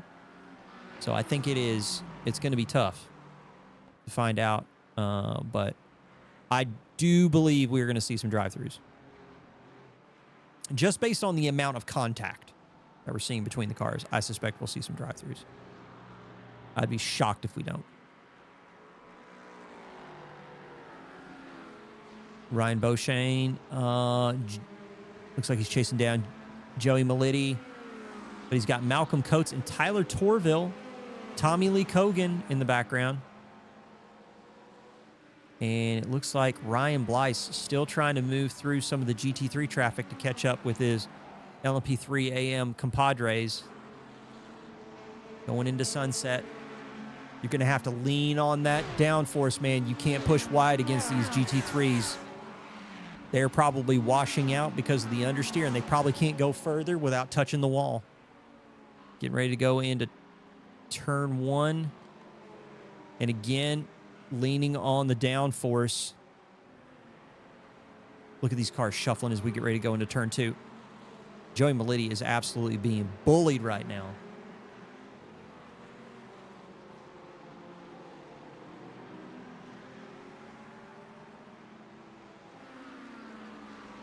This is crazy. We're just seeing so much action right now. It is wild. You know what we're not seeing a lot of action in right now? Although we can't jump to Scott Fleming. Scott Fleming is probably the closest human being to another GT4 car right now. That is actually in a GT4 class. GT4s are spreading out quite a bit. Levi Powell and Sophie Bozeman at the back portion of GT4 Pro right now, locked in a pretty close battle. But yeah, field is starting to spread out a little bit. So the field in LMP3 now is really starting to spread out a lot. We've got Paul Miles and Jack Wilkins, I believe, are the closest battle in LMP3 right now, period. GT3 is where it's at. GT3 has the closest battles going on right now. We're on board with Robert Lewis as he's chasing down Christopher Blue. These two close to one another in the heat race. Can Christopher Blue hold off the 949 McLaren? We're about to find out. He's got a heck of a draft on Chris right now, and he's going to take the inside line. Chris moves out early. Beltan's going to touch the brakes a little bit, give him a little bit of space. And now they got some GT4s as they're getting ready to go into turn 1. Let's see if from TV3 can we see a little bit more of the side-by-side action. Christopher Blue clears one GT4. They're giving Beltan a load of space, and that's going to give him an opportunity to keep with Christopher Blue as they get ready to go into turn 2. Beltan just managing the traffic, not letting Christopher Blue get any kind of advantage whatsoever. Christopher Blue is no slouch when it comes to multi-class racing, and it does look like Eduardo Zamora is taking a trip autocross style on corner exit. out of the turn 2 complex. Oh, we got I believe that's Ryan Blyce in the background. The Joey Melitti, Eduardo Zamora at the hairpin. Looks like Joey's going to have the inside run.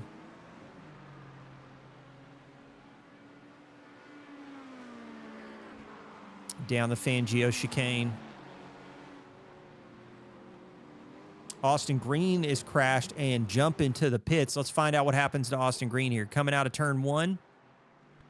Touches the dirt. Everything looks fine.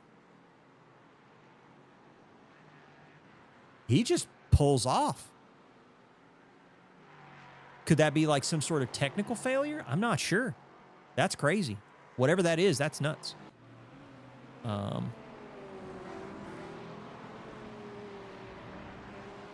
GRPK 530. Yeah. Chris Blue. Where is Chris Blue at right now? Still out in front of Robert Lewis. He's got about 3.4 seconds on Herbert Pineda Sr. Looking up the LMP3 order and the battle between Paul Miles, Mr. Milo the First on Twitch TV. If you want to go check out his stream right now, he actually might be on. Mr. Milo the First. We got a number of streamers in here hanging out. We got Logan Branson down here, Wookie OH on Twitch, down in GT4 AM.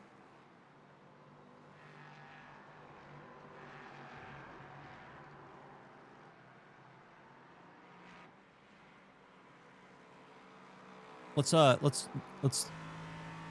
ride in the mail slot as we watch Jack Wilkins try to take the fight to Paul Miles into Sunset.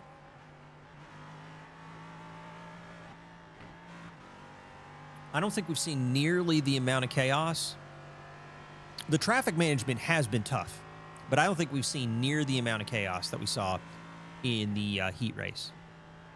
We are almost at the 20-minute mark. So I think cars that have not run into trouble, they're going to be about 2/3 of the way through a fuel stint. That LMP3 is off track, and now Alex Velasco has to worry about Paul Miles getting in the mix, and he is really hustling that LMP3, trying to stay out in front of Milo the First. Now, Milo's got the outside line. We're going to go to TV2 as we try to see what the action's going to look like in the hairpin. Paul Miles is kind of hung out to dry on the outside. Yeah, I think Alex Velasco being defensive. That Nolan guy has been partnered for like 12 years now. That's crazy. I've been doing this for a long time. I don't think I've ever gotten close to partner. I've never tried though. Like on my main channel, I never even went affiliate. I just didn't want to bother with it, if I'm honest. People are like, "But you're leaving money on the table." I'm like, "No, what I'm doing is I'm leaving a bunch of effort on the table." Like, there's no free lunch. Everything takes effort. Ooh, man, back here in the GT3, Robert Lewis now going toe-to-toe with Joey Melitti in the 239 Corvette. What happened here? Did we have, like, anything going on where... Because he lost a lot of ground to Christopher Blue. Did Robert Lewis go off track? Like, what happened here? Yeah, I don't see it. Yeah, I don't see it anywhere. So, not sure. He stays out in front of Joey Melitti.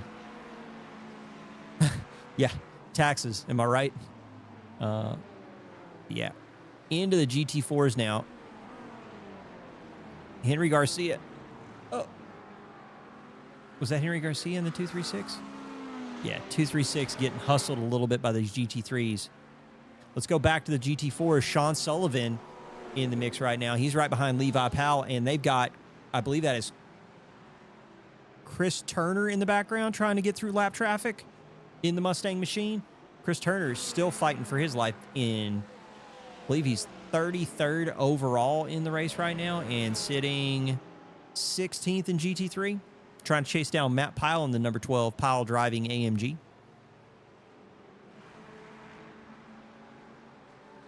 Yeah, the field is so stretched right now.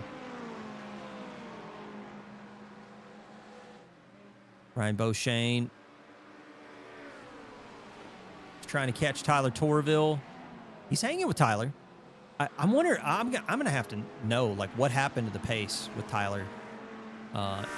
Such a good quality. Oh, we've got our first pit entry for Eduardo Zamora. Don't know if that's involved with any kind of, like, crash or anything going on, but that might be somebody trying to pull an undercut, thinking that, you know, I'm going to have to do maybe a splash and dash here at the end, so why don't we go ahead and get that over with? Basically, if Eduardo Zamora knows something that we don't right now, because we're going to watch, let's jump on board with Ethan Hamlet for a little bit as he navigates through some traffic and we try to figure this out. So these guys, all the car classes right now are running 50% fuel tanks. That means they're going to get about 30-ish minutes of runtime before they're going to have to go into the pits. At least that was the report that we heard in free practice, was about 16 laps for LMP3, which is about 30-ish minutes, 30, 31 minutes.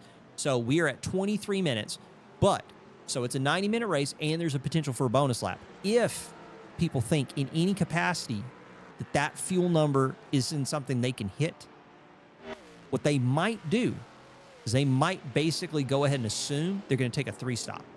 So that means they're going to take like 2 normal stops and maybe a splash at the end.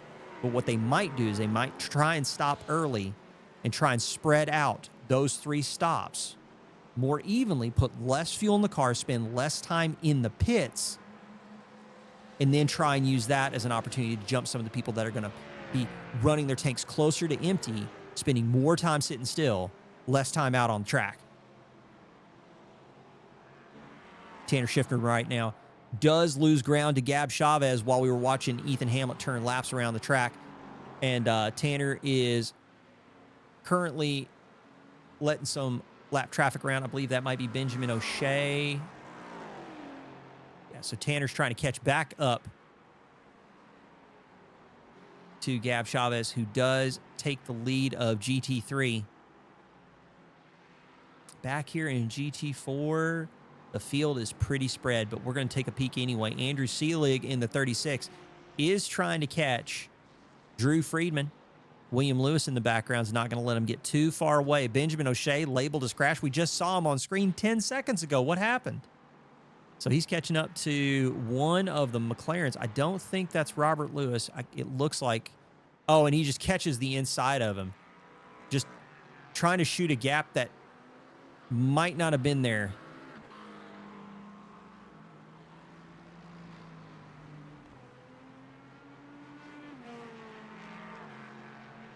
So with Benjamin O'Shea getting hit, who did he have contact with? What was the McLaren?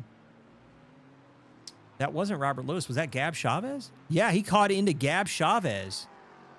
That is so unfortunate for Gab, and that's going to bring Tanner Schiffner back in the top spot as he avoids the accident. And Herbert Pineda Sr. kind of got caught up with the LMP3 getting ready to rejoin, but you got to wonder how much damage was done to the 88 McLaren. Seeing some LMP3s come in early. Nathan Wilkins is one of them.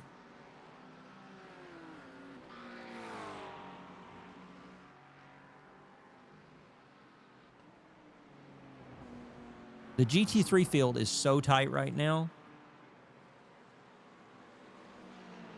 Sophie Bozeman in the 217 AMG trying to take the fight to Sean Sullivan. Not even in the same category, but for the folks at home that don't know, excuse me, LMP3 Pro AM, GT4 Pro AM, they are scored as a common category.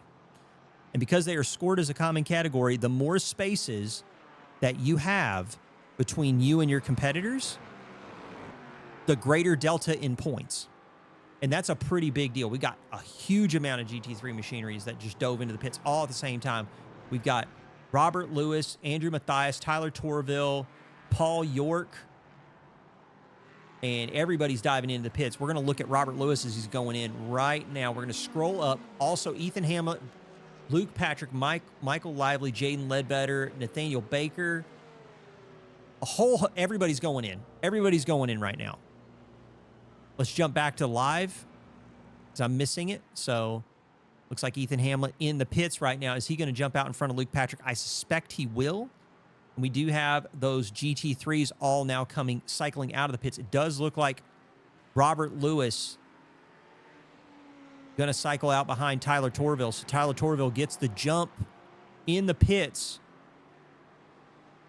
I mean, barely a second between them in terms of pit stop times. In fact, between all the GT3 runners that just pit, 21.4s was what we were looking at. So I'm thinking that's probably fuel stop, going to hang on to the tires.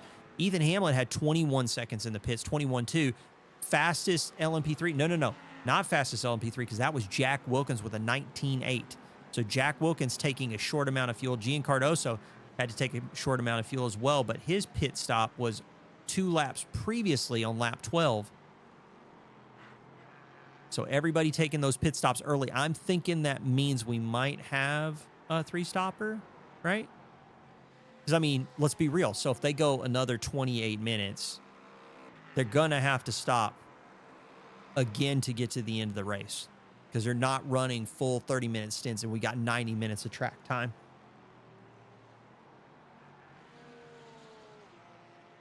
Gab Chavez is going into the pits now. Tanner Schiffner is going to try and extend. So here's where we're talking about the strategy here. Tanner Schiffner is going to try and push deep into the stint. That's what he's looking at. He's looking for a big overcut. And then you got folks like Gab Chavez, Herbert Panetta Sr., Christopher Blue, Ryan Beauchesne, Malcolm Coates, Chris Turner's in the pits, Kyle Potter's in the pits. We've got a whole host. Alex Velasco, the last LMP3 to dive into the pits. He pushed the fuel tank as far as he could go.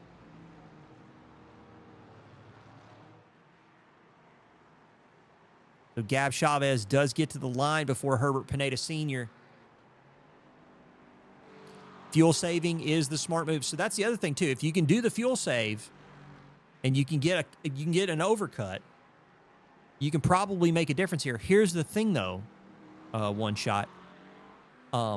Just looking right now, we're on board with Gab Chavez right now.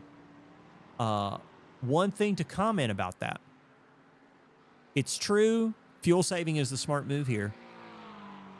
However, the fuel save didn't look like it got Tanner Schiffner, although Tanner actually still has yet to pit. So Tanner Schiffner has eclipsed the 30-minute mark.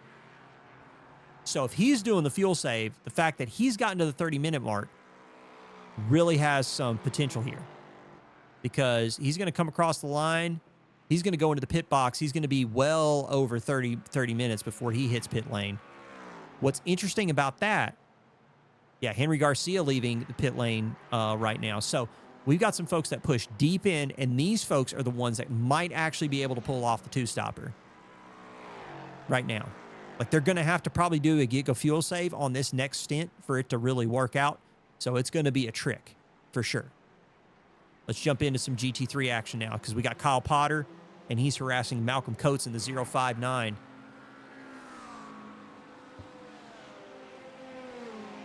Tanner Schiffner, Tommy Kogan, Joseph Belletti, Alan Love, Matt Pyle, Mark Coyne. So everybody who is fuel saving now, diving into the pits. These are the folks that are going to be the closest to being able to execute that 2-stopper. And I don't think there was a single LMP3 that did. I think even Alex Velasco, who went in late, he didn't get to the 30-minute mark. He was still on like 28, 29 minutes. So I think he's really going to have still a little bit of a problem to try and get two stints out of the LMP3 relative to where he stopped. Oh, we got a flashing cart. That's terrifying. Kyle Potter. Going into TV1, we do have, I believe that is Jaden Ledbetter. He's going to try and navigate some GT3 traffic as he goes into turn 1. He's going to be able to lean on the downforce, though, on the exit. I think he'll clear Kyle Potter, or at least not quite. Oh, man, and that's going to just ruin his exit out of the turn 2 complex before he hits. I believe that's Gurney Bend they're coming out of.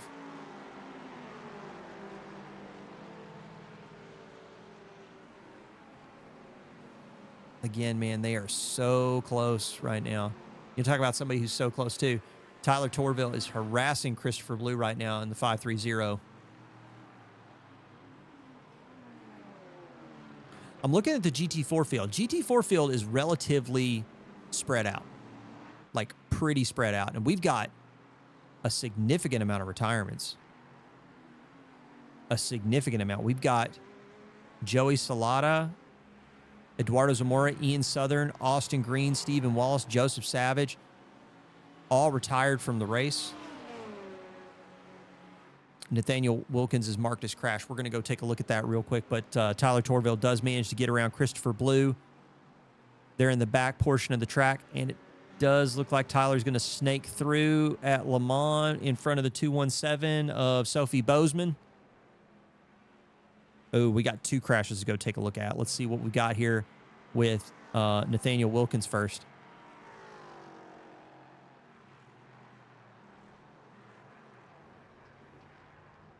Oh, man, he just loops it at Cunningham. Rear's locked up, and car just spins around. Just doing LMP3 things. Let's see what happens to Joey Melitti. Okay, so he's behind Jaden, getting ready to go into Sunset, I believe. Oh, no, it was right before Sunset. Yeah, he was in Gendabin. And I don't know if there was like more steering input, too much brakes, but the 239 just looped it.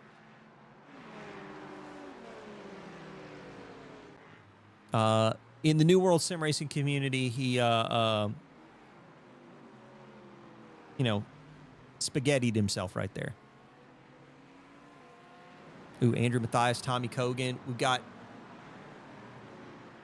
Garrett sim crash. Oh, Garrett Hillman's out. Unfortunate. Garrett Hillman was doing pretty well. Probably still had a shot with some strategy to maybe pull a blinder on the LMP3 AM field, but that is going to be a tough thing to recover from. Now, if he gets back in after the sim crash, if he can try and make up some spots relative to Ryan Blyce, or just hang out and see if, Calamity hits one of the LMP3 runners. There's still so much time left in this race. He may still be able to salvage some points, because that's really what it's all about, especially in these feature races. You got to try and salvage the points. It's very important. Sophie Bozeman labeled as crash. We're going to go take a look at that here in a minute.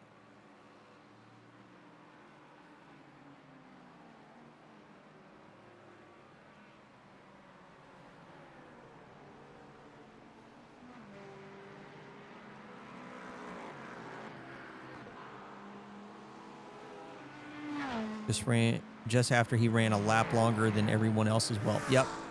That's it do be like that sometimes. That is really unfortunate. That is really, really unfortunate. And Jack is really hanging on. Nathaniel Baker can't quite seem to can't crack the code to find his way around him. Man, after the spin, after the contact, Gab Chavez in the 88 back in the rearview mirror of Tanner Schiffner. I don't know if he's just managing the traffic better or if he's just got the raw pace. Just not really sure, but he is really taking the fight to Tanner.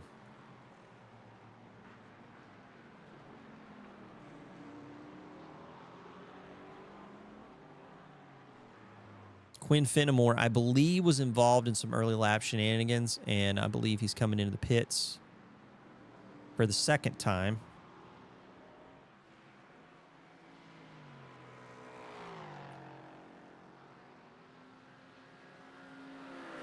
Christopher Blue has crashed. Jack Wilkins has crashed. What happened here? They're getting ready to go into Cunningham. What happens? Oh, he dives. Oh, no. Unfortunate. And that just caught Christopher Blue, who just backs it out and then does the conservative thing, although did move out in front of, I believe that was Andrew Seelig, who had to throw the anchor down. And that is Chris Turner that's going to find his way around too. So that's going to dump Christopher Blue pretty far down the order. That is really unfortunate for Christopher. I think that puts him down now 13th. And he was running 4th. That puts Robert Lewis back up into 4th spot in the 949 machine. Gab Chavez has crashed and jumped to pits. What happened here?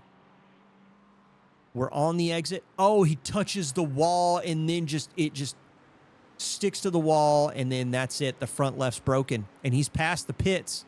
So he's got maximum tow time. And ain't nobody got time for that much tow. He's just like, any news on the Sophie crash? Let's go take a look. Let's go jump back and take a peek at Sophie's crash. So in with the GT3 machines. Oh, just catches the inside of Paul York. Yeah, I think that's a tough one. I'm going to say, like, you've got the LMP3s around you. You've already got the GT3 in front. You might want to just, like, lift. But at the same time, too, she was mid-corner. So I'm wondering if the lift might have induced some oversteer. That's a tough one, man. Those are tough. Because you got 3 classes mixing together at Gendeben, and it's like, what do you do? Because if you do lift and you get lift off oversteer, then, you know, you're going to kill everyone. So that's unfortunate. But she gets it back out on track, gets right back into it. Taking a look right now. Andrew Mathias and Tommy Lee Cogan, they're duking it out. I'm going to keep an eye on the GT4 folks. There's not really much in the way of close fights right now. Probably the closest thing going on right now. You came in late. What course is this? Tough Land. We are at Sebring International Raceway. You are watching the 90-minute feature race for round 2 of the Sports Car Series, brought to you by Track Limits Racing. And, yeah, we're stuck into it right now. We've gone through at least one round of scheduled pit stops. We do have people that are running alternate strategies. It looks like we got some folks that think that you can't make it without a third stop. So we had people that were pitting as early as 28 minutes in, probably looking to try and squeeze that middle stint, or maybe trying to do maybe another 28-minute stint and then maybe take another pit stop. Because they're thinking the 3-stopper is going to be something you have to do. But we did have a few folks that were able to push past the 30-minute mark. And those are the only ones right now that could probably pull off the 2-stopper.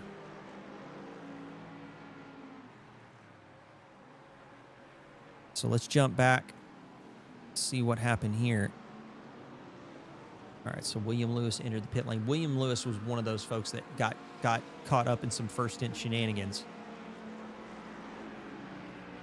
So Tommy Lee Cogan seems to be able to hold off Andrew Mathias. They are moving through this GT4 traffic right now. And if you actually look in the background, Malcolm Coates and Kyle Potter are right there. In fact, Malcolm Coates, Kyle Potter, and Ryan Beauchene in the 64.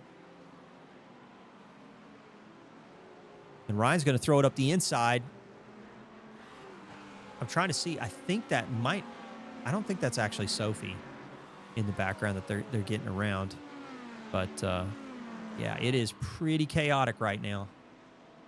Pretty chaotic, to say the least. Joey Malitti. He's back. Why is he back there? Did he get involved in something? Let's take a look. Yeah, I don't see... Oh, yeah, no, I forgot. Joey did the spaghetti thing. And now he's trying to... So the 52, that's who it is. Oh, Dave Schneider for BVR. Yeah, he's the one that they've been trying to sneak around. He's been playing it pretty cool, calm, and collected. Just offering, like, the line to the faster class car, sticking to his line, not really causing any drama, and that's exactly what you want to do. when you're the slower class car. You don't want to be the problem. You want to make them try to execute the pass. Joey Melitti on the inside into turn 1. They're going to be going side by side. That's Chris Turner in the foreground. We've got an LMP3 in the background, probably some form of lap traffic. Some GT4s in here. I believe that's one of the AMGs.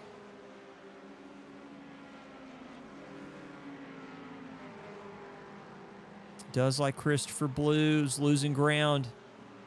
Let's go up to Ryan Beauchesne here. Matt Pyle in the number 12 pile driving AMG. Got involved in some early shenanigans in the heat race and kind of has just never recovered it.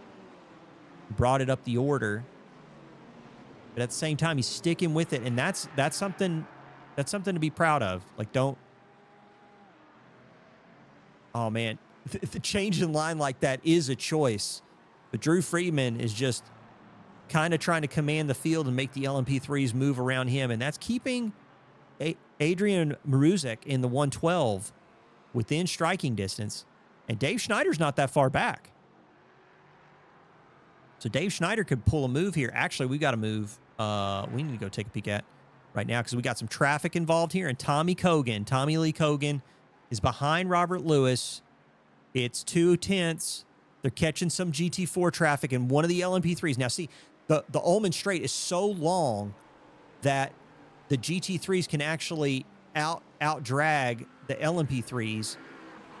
But then the LMP3s have the downforce to go into the first corner. But it does look like, oh, okay, so that one was Nathaniel Wilkinson. He dives to the pits. So that gave Robert Lewis some breathing room in the 949 machine, but Tommy Cogan in the 55 is going to try and chase him down.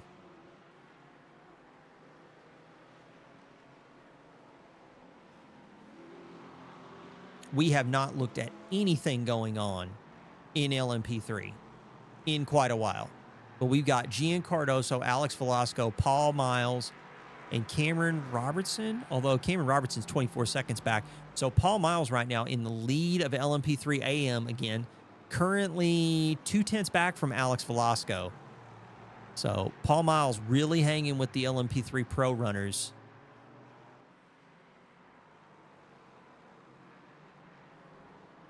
There's just so much to keep up with. So much to keep up with. Dave Schneider's caught up to Logan Branson. And we've got the 064 Porsche in the background. That's Nicholas Paul. He's trying to find his way around. That's one of the newcomers. Just try and manage traffic as best you can.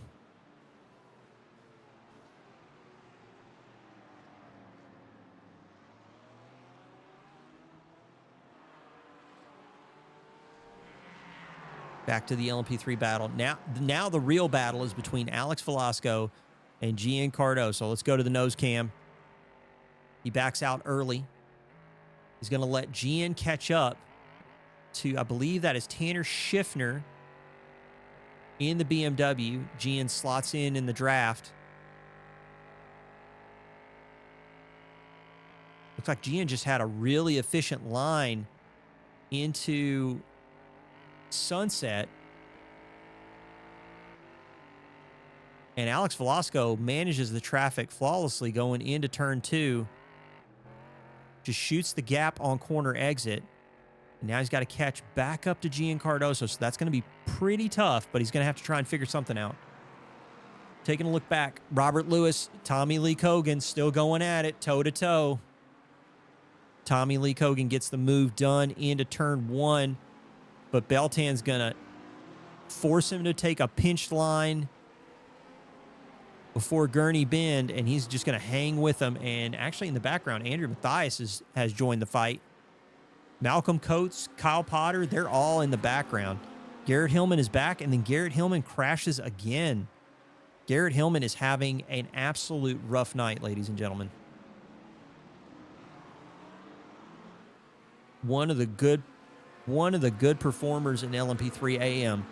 And we saw a lot of good racing out of Garrett at Daytona, but having a crash, an actual like PC crash and other drama kind of catching him out. I wonder if Beltan's running into issues with tires right now because Andrew Mathias kind of all over him. And Tommy Lee Cogan, oh, and there goes the man, and just manages to thread Malcolm Coates. Is Robert Lewis going to be able to get that car back on track? I don't know if he went to the wall or not. It doesn't label him as crash, so I think he didn't touch the barrier. But that's going to throw him pretty far back in the field. Malcolm Coates, in the meantime, has Kyle Potter all over him, and I believe that's Michael Lively in the background trying to shoot the gap on the inside.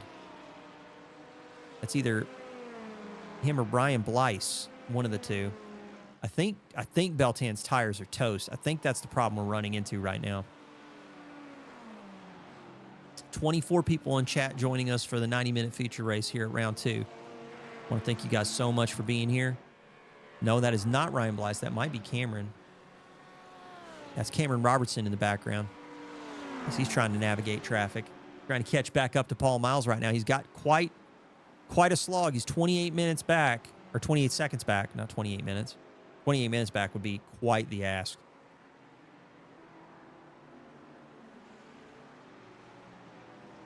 Paul York does find his way around Mark Coyne in the 937, both of them in GT3 13th, 14th respectively.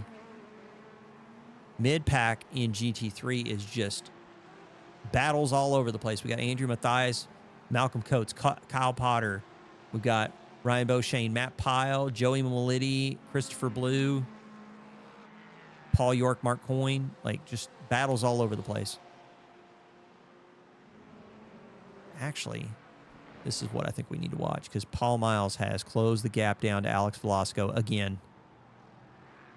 Paul Miles just has really good pace in the LMP3 here at Sebring. The Asosaka AMG machine.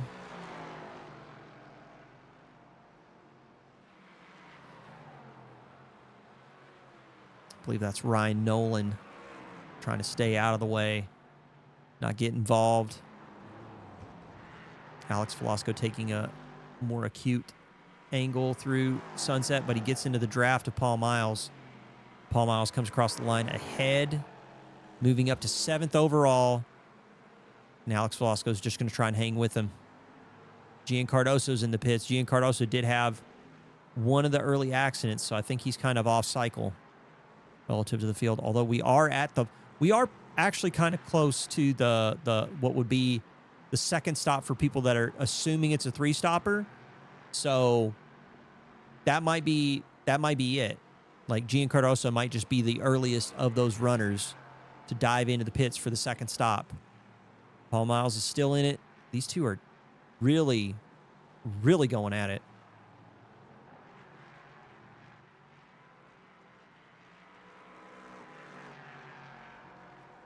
Let's see if we can get another camera angle. Get a little bit. Oh man, it was right at one of my favorite parts of the track. Right when I switched the camera. It's one of those that I really wish I knew the camera angles, like when relative to when they do the shift, how they're going to position the camera. Like that's just one of those things that I wish, but you know, Paul Miles is starting to pull away. We're going to jump back to Ryan Beauchene, who's harassing Kyle Potter on the inside right now at the hairpin. Kyle Potter's rear tires have had enough. He manages to throw the anchor down just in time. And Malcolm Coates, Andrew Mathias, some LMP3 machinery involved. Kyle Potter's car does not look happy right now.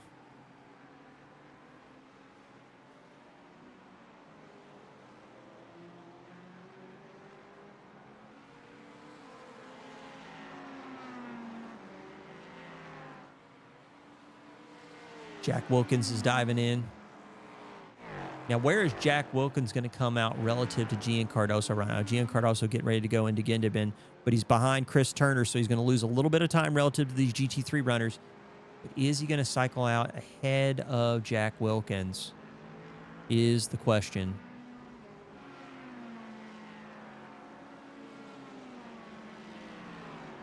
I would think, so Gian stopped pretty early. He stopped around lap 12, I want to say, so 4 laps early. So maybe he's thinking that he's gonna be dealing with a 36 lap race. Wow, Gian Cardoso goes really deep into the corner. I don't think that's going to help him out at all relative to trying to leapfrog Jack Wilkins in the pits. Jack Wilkins already on the outs. I think he's going to clear it. Yep, he's going to clear it and come out in front of Gian Cardoso. Just relative to the times, we got a 20.45 for Gian Cardoso. Dump in some extra fuel. Jack Wilkins was a 24.68, so maybe a little bit more fuel in the car. Looks like he's going to dive in a little bit later. Robert Lewis has had enough with the tires right now at the 52-minute mark. He's diving into the pits. We've also got Jake Hewitt, although Jake Hewitt is actually in the pit. Yeah, Jake Hewitt's in the pits. What Jake Hewitt? 36 seconds. I think that's a tire stop. I think that's a tire stop. So Jake Hewitt diving into the pits at the 52-minute mark, getting those tires. We got Robert Lewis, Nicholas Paul, Kyle Potter. We've got a lot of people that didn't take tires on that first stop. They're diving in now. They're trying to get the fresh rubber, and I think they're going to have to take another stop at the end to try and get to the end safely. Drew Freeman's in the pits. Yeah, we got a whole host of cars that are taking that. They're on the 3-stop strategy. Or they might be doing, they might try and do like a giga fuel save at the end and not try to do the 3-stop. I just don't think you can pull that off. I mean, we've got 37 minutes to the end.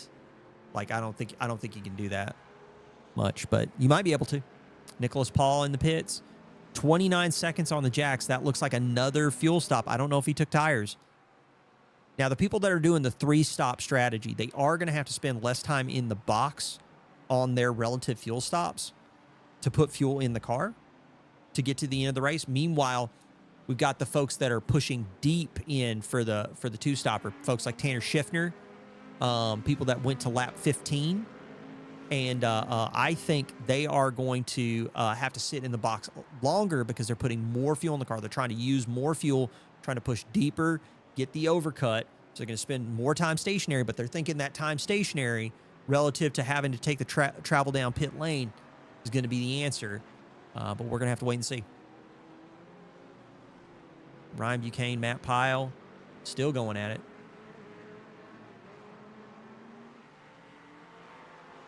So we're at lap 29. I think are we getting close to when we would see Ethan maybe go into the pits? Paul York labeled us crash. What happened here? Coming down the start-finish straightaway, getting ready to go into the first corner. And I think the rear tires are just done. Manages to keep it out of the fence, manages to keep it out of other cars, but the rear just immediately let go. Just immediately let go. I don't know if what you can do about that. Got some GT4 traffic, GT3, GT4 traffic for Ethan to navigate. Paul Miles is diving in at the 55-minute mark. So, again, part of that 3-stop crew. Paul Miles pitting from first place in LMP3 AM. Cameron Robertson was pretty far back. I don't know what we're going to see relative to him. But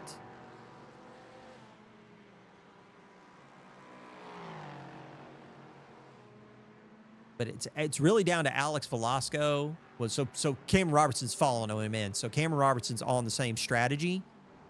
Tyler Torville's diving into the pits at the 56-minute mark. Again, another one of the 3-stoppers. I really hope I'm doing the math right on that. I mean, we're looking at 34 minutes, less than 34 minutes to the end of the race. I'm pretty sure these guys are going to have to stop 3 times because they can't do that much more. And yep, we've got GT4s and Ethan Hamlet giving that GT4 plenty of space before he goes into the box at the 56-minute mark. And Cameron Robertson, Zachary Menace, Tyler Torville, Anthony Mathias, Paul York, all these guys, I'm betting they're going to be taking new tires. Tanner Schiffner, however, was stopped at lap 15. Both him and Tommy Cogan. Tommy Cogan, Matt Pyle, Mark Coyne, Joey Melitti going late.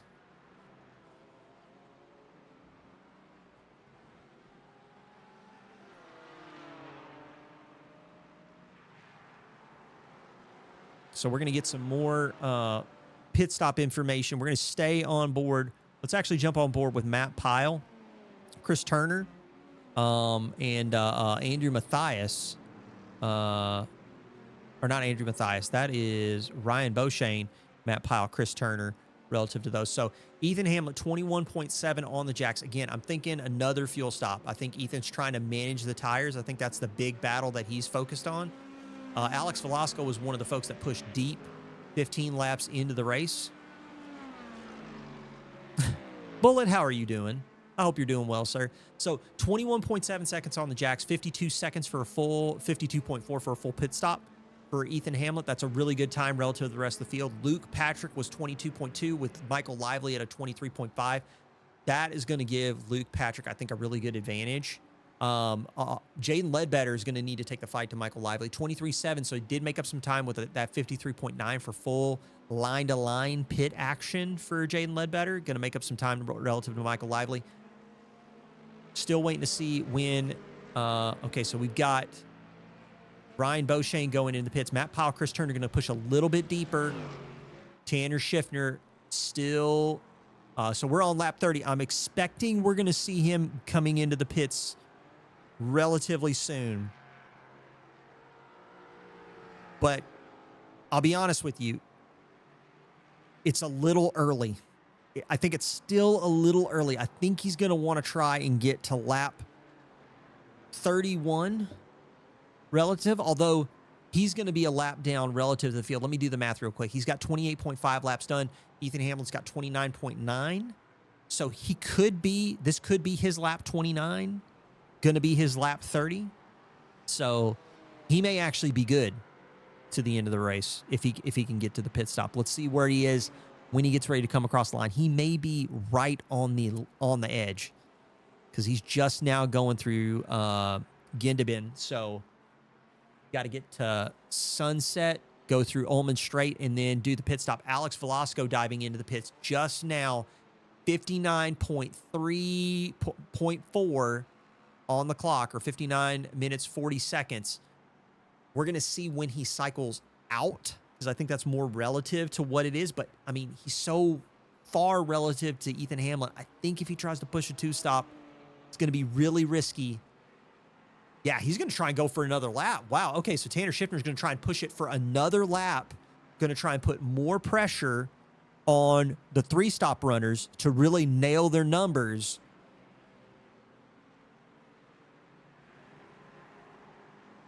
So Alex Velasco right now, we're staying on board with Tanner Schiffner. I know everybody's probably wondering why we're following around a car that's not racing anybody, but Tanner Schiffner, relative to a very competitive GT3 field right now, is the person pushing the deepest right now.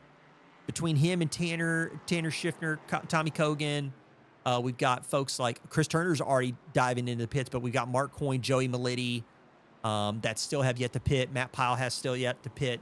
But Tanner Schiffner is kind of our canary in the coal mine for, can the two stoppers really get home on the fuel? And it looks like it's going to happen for him.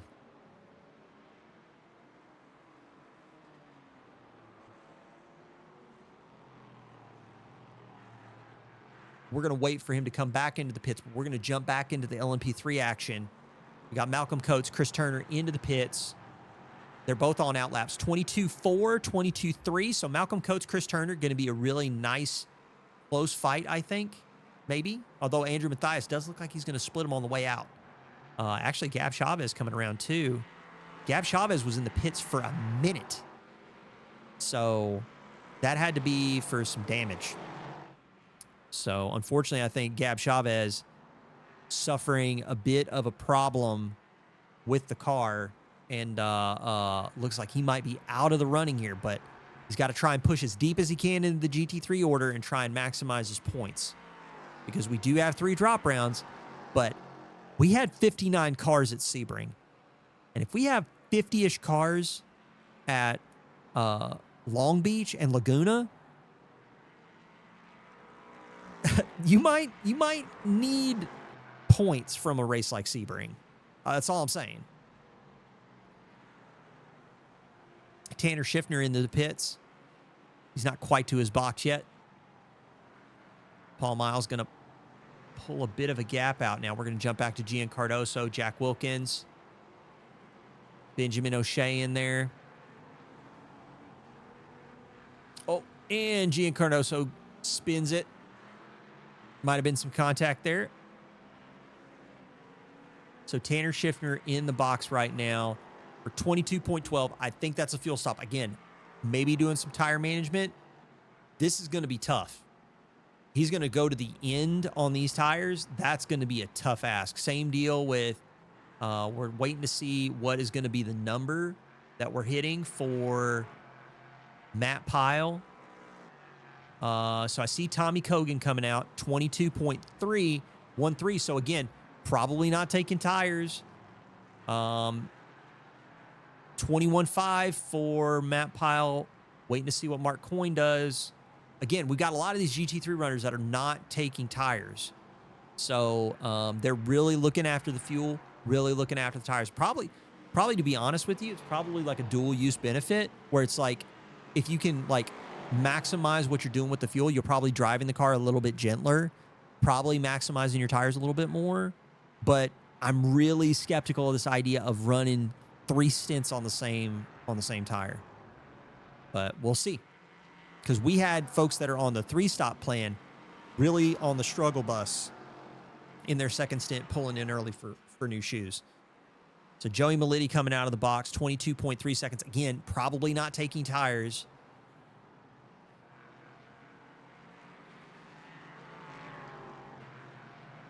Oh, man, right up to the limit, getting around Nick Bowen.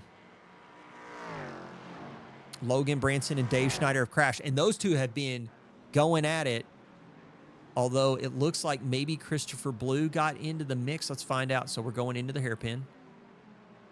Oh, he checked up because he wanted to turn in, but Christopher Blue was there, and then Dave Schneider didn't expect him to brake like that.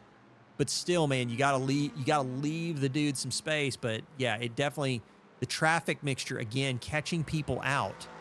And again, it's just another one of those things. It's really tough. Really tough. Traffic management around here is brutal. And so Tanner Schiffner back in it. He's got Cameron Robertson on the inside. Now he's got Herbert Pineda Sr., who finds himself in second place after Gab Chavez ran into whatever he did that took 1 minute of repairs and has put him now down in, I'm not sure. I've been sitting on replay this whole time. You guys haven't seen the timing tower. Apologies about that, but we're going to dive back into the racing action. Let's look at it relative to Matt Pyle and Ryan Beauchesne. And I believe that's Chris Turner in the foreground. So a nice, good battle up here at the front. It's just really tricky because we got so many good fights going on right now. There's really a lot to follow, and it's really difficult, but I think the action's pretty good, and I hope you guys are all enjoying it. Thank you all so much for being here. We've got 25 people in here tuned in as we're in the back third of this race now. We're past the 1 hour mark. We're in the silly part, and thank you all for being here. 29 people. Thank you all so much for being here. This is round number 2 of the Sports Car Series, brought to you by Track Limits Racing. We're at the 90-minute feature race here at Sebring, and it's wild. It's. I believe. I'll channel the meteorologist Ryan Hall and say this is plumb wild. So, Jaden gets caught out. Oh, we're gonna go back and take a look at that, and then he tries to do the Vettel spin, and almost takes out a car. So black flag leg better, almost struck again, but everybody kept their head on a swivel. Jason Tails, Echelon, the boss man's watching. Who's Echelon, Jason? I may have not seen the team name. I may have been scrolling through people. There are 59 cars on track for the start of this race, by the way. That is a wild number. So who is Team Echelon? Gian Cardoso trying to get back into this race. Alex Velasco a little ways up the track. Herbert, oh no. Oh, Wilkins and Salata. Okay, so I think Salata was a retirement, but Jack Wilkins still in it. right now, and he is currently 9th overall, trying to catch Gian Cardoso. Let's take a peek and see what happened to Herbert Panetta Sr. What happened? Okay, going into sunset. Just a slow spin, and then, oh, he caught the tire wall. And unfortunately, that's probably a broken rear right, and that's probably a done car. That's probably cooked. Unfortunate. Herbert Panetta Sr. was doing such a phenomenal race, and you will not believe the redemption story for this man right now. He is currently 12 seconds back from Tanner Schiffner, and I believe he's on the 3-stop strategy. So Tyler Torville, 12 seconds back. He is still going to have to pull a fuel stop to get to the end of this race. I wonder if that's going to take him really out of contention with Tanner. But up 20 spots from the start of his race after putting it on pole in the feature, or excuse me, in the heat race, had an absolute torrid heat race, but finds himself second place right now in GT3. That's a good showing. We're going to switch over, Jason, now to your boy Jack Wilkins right now, who's in a bit of a battle with Benjamin O'Shea. Let's get on the nose cam of Benjamin and take a peek as he tries to chase down Jack Wilkins.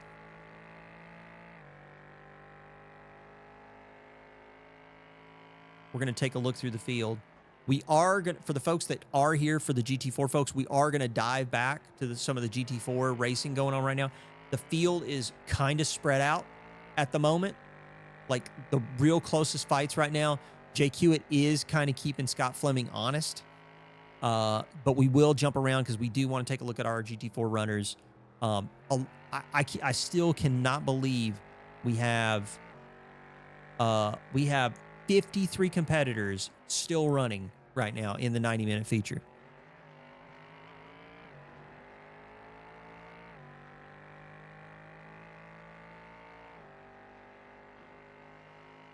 So good close racing right now. Jack Wilkins is keeping Benjamin O'Shea at bay, although I think there's a GT4. Yep, they're trying to navigate it as they get ready to go into sunset.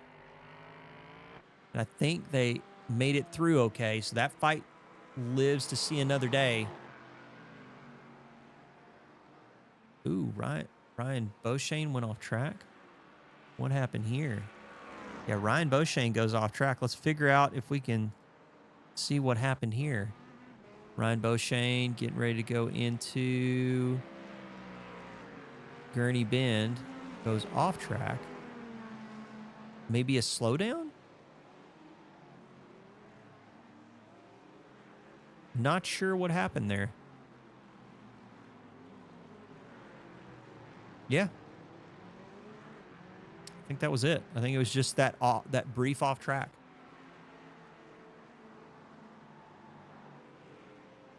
We're going to jump back to that battle, though, because Matt Pyle, Christopher Blue, we got Christopher Blue, Matt Pyle, Ryan Beauchene all duking it out.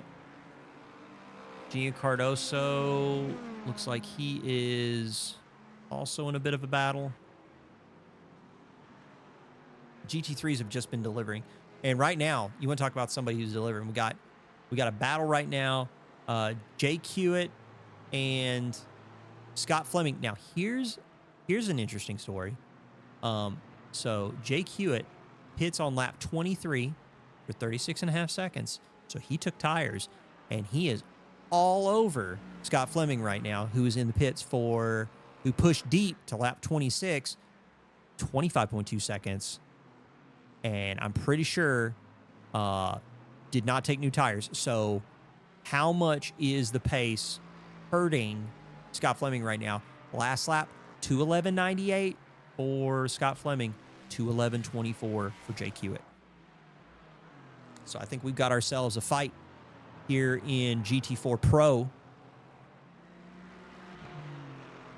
I'm keeping my eye. We got the Gian Cardoso, Alex Velasco battle going on. We've got Benjamin O'Shea and Jack Wilkins. Benjamin O'Shea looks like he did get around Jack Wilkins.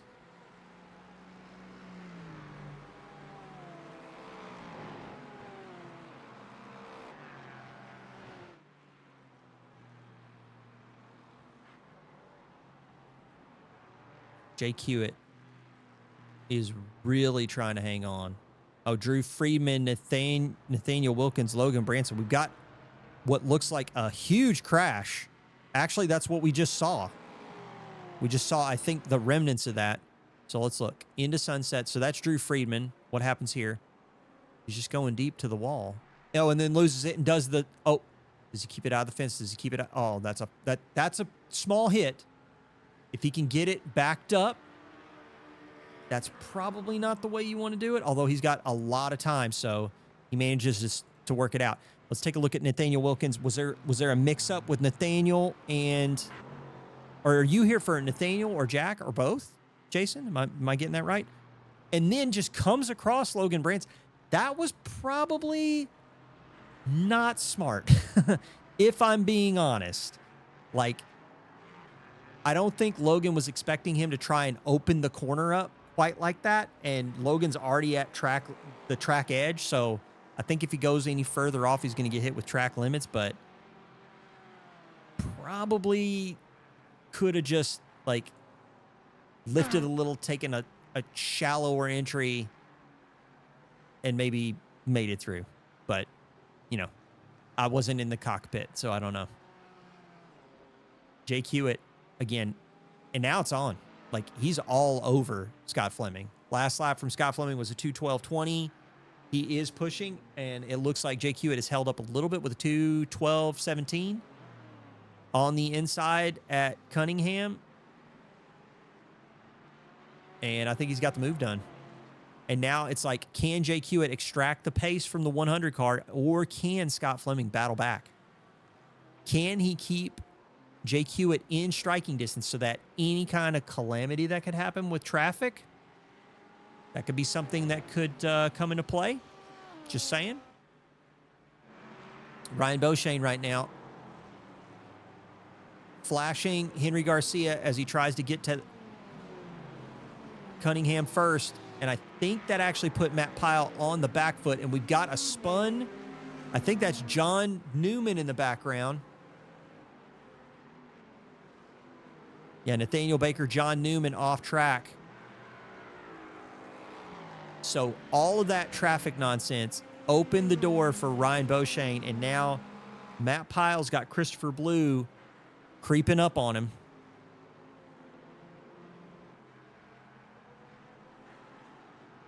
So the field is spreading out, and we are at an hour and 15 minutes. So we're inside the last 15 minutes.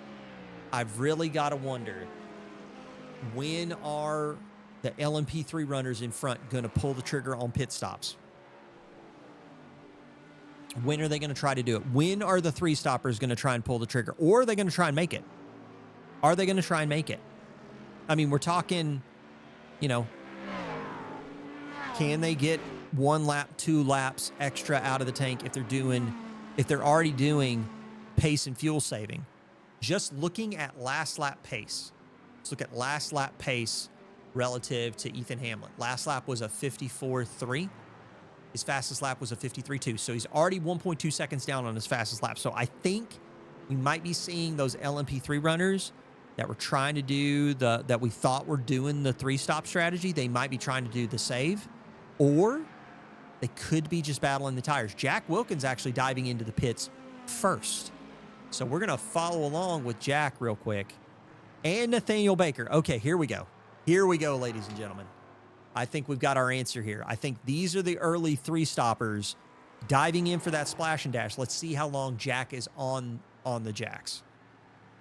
Actually, I don't know if he is on. I can't tell relative. I do see him 23. Excuse me. So he's 21, 22. That is a long stop. Maybe he took tires on that one. But that felt long. And Nathaniel Baker's going to cycle out ahead of him. Where's Gian Cardoso going to cycle out relative? So 25 seconds for Jack. I'm kind of curious about that. That looked long. That looked long for less than, 13 minutes. Maybe he didn't take as much fuel. Maybe he just jumped straight to tires. To be honest, I don't know if the tire stop can go faster than 30 seconds total, but maybe I'm wrong. I don't know.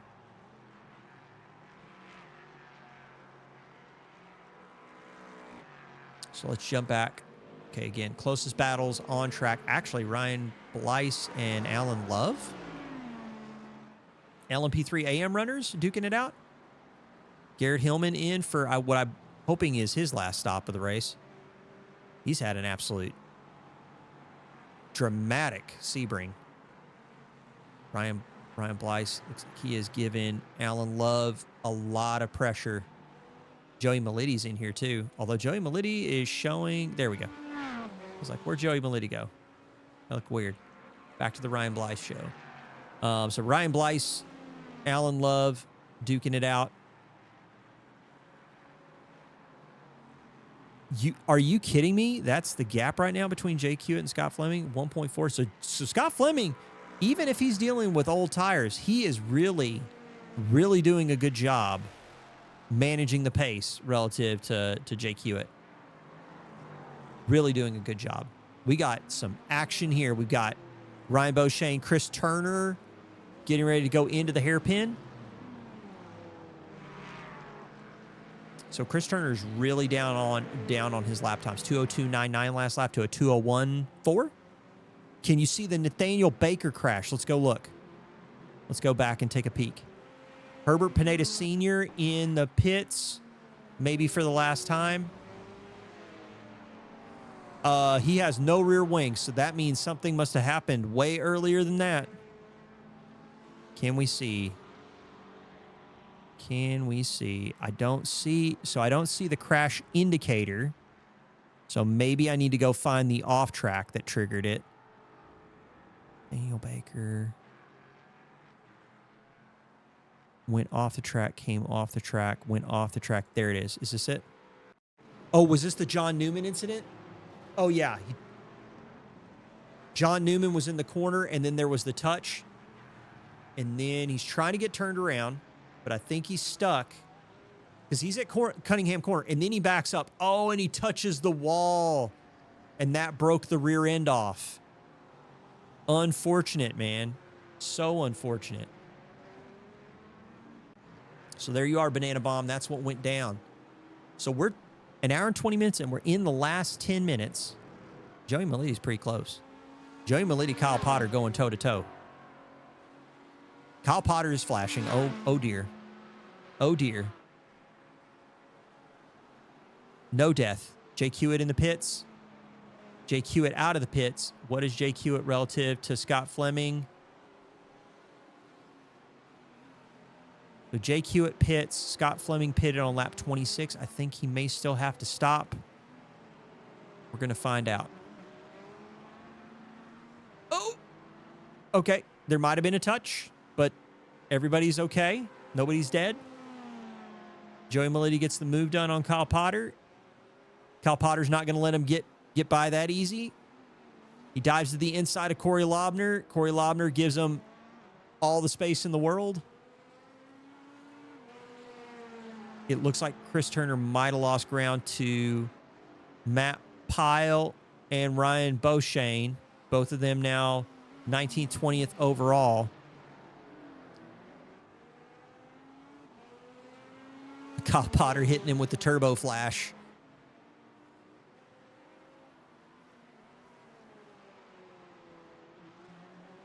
One hour, 21 minutes.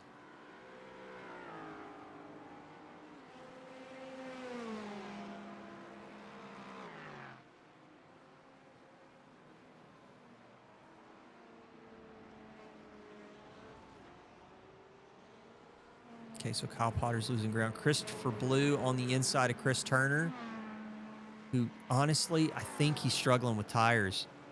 His pace numbers are dropping. Either he is getting absolutely boned by traffic, which, I mean, I wouldn't put it past. It's really tough. You got the 3 car classes. There's a lot of tricky sections where people are kind of like, the classes are kind of like starting to mix, and that could be happening there. But Chris Turner's last lap was a 2:05.56.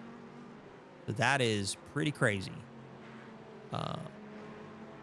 Just looking relative to GT4 now. We do still have that battle with JQ. Let's go look back at some of our other runners right now. Sean Sullivan at the front of GT4 AM right now, kind of just dealing with traffic management. He's what? What am I looking at? He might actually leapfrog some of the folks in the pits right now. Yeah, we got people pulling in for pit stops now.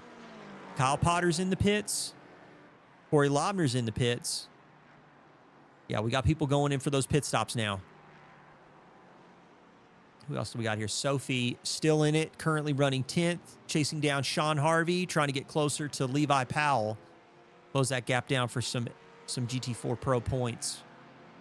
Paul Miles, LMP3 Pro, or LMP3 AM right now, currently running 5th overall, has quite the gap to Nathaniel Wilkins at the moment.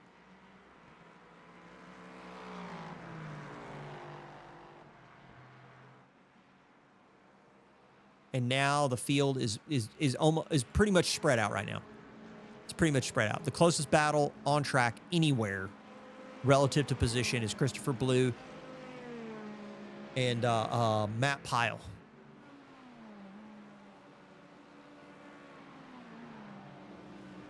So we're getting close to the end here, folks. I'm still waiting to see. So Paul Miles is into the pits, one of the 3-stop runners. He's in the pits. We're going to see how long he is on those jacks once we see him actually hit the box. But he's our canary in the coal mine for the 3-stoppers.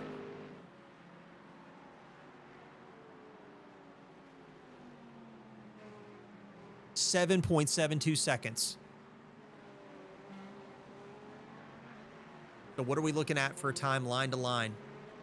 39.18 seconds. So the question now is, for your 3-stop folks out there, is a 40-second pit stop worth trying to do the 3-stopper and trying to be clever with the fuel?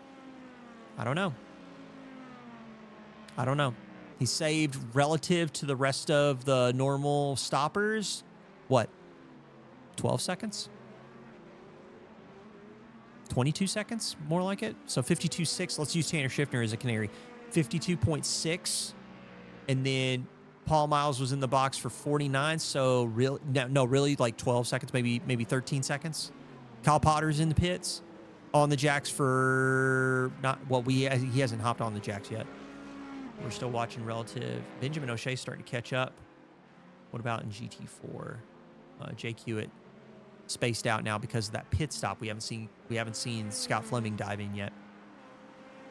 So this again is the closest battle. We're gonna go ahead and switch over and let the camera just cycle around while we're waiting for those pit stops to come in, because the battles are really kind of spaced out, more than a half second. Probably the most exciting thing is going to be when you're starting to see the traffic mix. Tyler Torville diving in for his final pit stop. So Tanner Schiffner, Tommy Cogan. We got Matt Pyle, Mark Coyne, Joey Melitti. Those folks, they should be good. They should be good to the end. Unless the bonus lap really catches them out at a bad opportunity, I think they're good to the end. So we're going to see what the 2 or 3 stoppers are going to really do about it. Okay, we got non-bins, no bins, 20 with the follow. Thank you so much. Thank you for joining us for the final minutes of round 2 at Sebring in the sports car series. Ethan Hamlet in the pits. Here we go. So Ethan Hamlet probably, in terms of like pit strategy, not really under threat. I'm thinking Luke Patrick's probably going to have to dive into the pits too at some point in time. In fact, I'm seeing Luke Patrick dive into the pits right now. So unless something goes wrong with Ethan Hamlet relative to traffic, I think Ethan might have this one sewn up. Nathaniel Baker is actually gaining on, is that Benjamin O'Shea? So we're just leaving it here, letting those pit stops do their thing. I'm looking at the data, trying to understand where the people are relative to their pit stops right now. In fact, I'm going to turn on pit lane so we can see when people are diving into the pit lane. That would probably be good to know. So we do have some pit stops. We have Henry Garcia. We have Andrew Seelig, Logan Branson.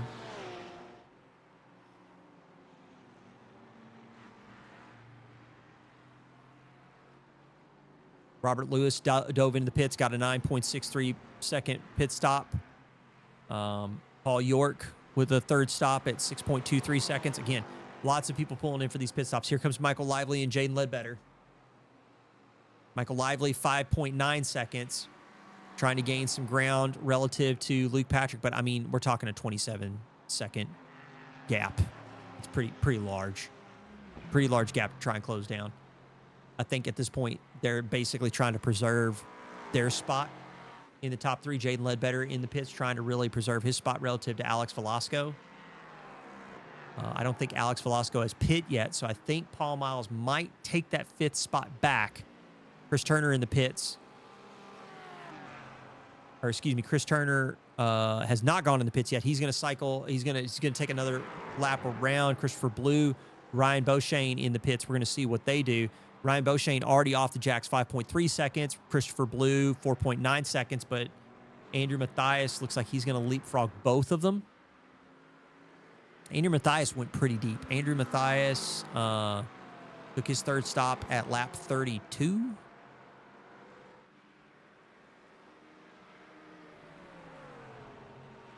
So he took the third stop early. He took the third stop early of the three stoppers. So kind of curious how that's going to work out for him. Oh, 99 and Joey Meliti getting tapped. Nathaniel Baker getting into the rear end of the 239. And Christopher Blue is going to find his way around Joey Meliti.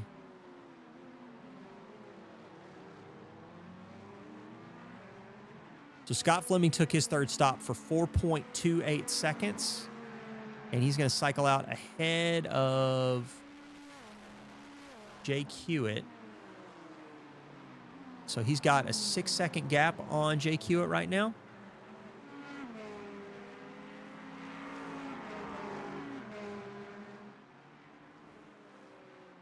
So Scott Fleming doing the the three stopper, but pushing pretty late.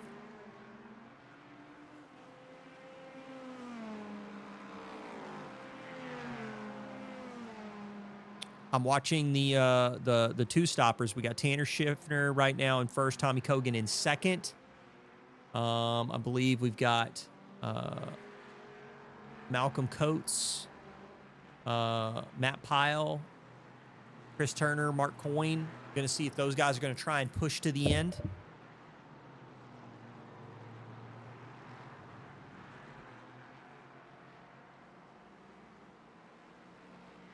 Let me take a look. We just don't have close battles right now on track, relatively anywhere right now. It's really down to, at this point, it's down to traffic management.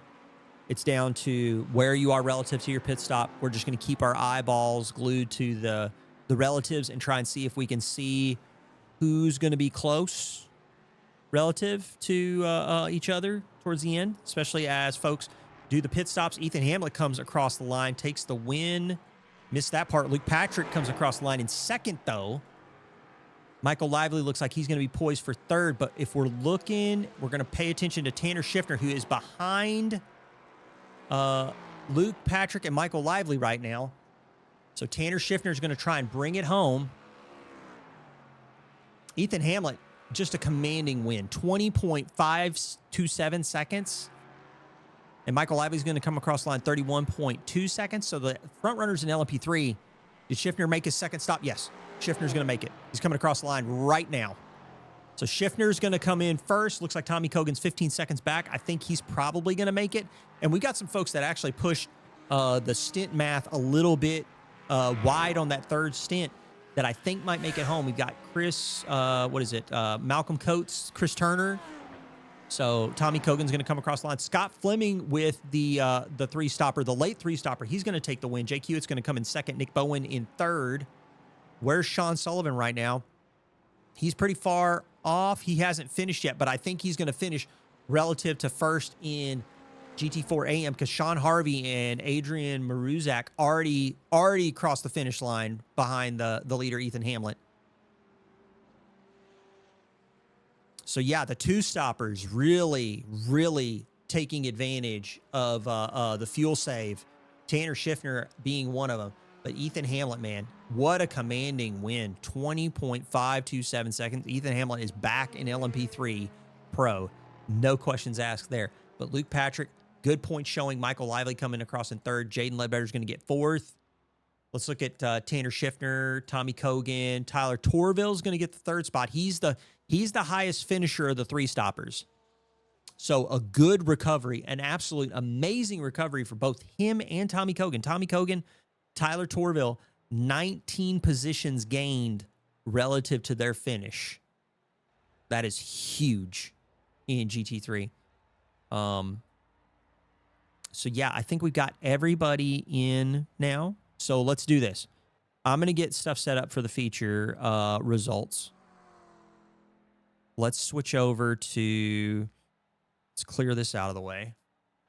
So if I go over to LMP3 Pro and hit this button, let's take a peek. So there is your finishing order. Actually, let's go to the blimp cam because maybe we'll get, is it not going to let me do the blimp cam?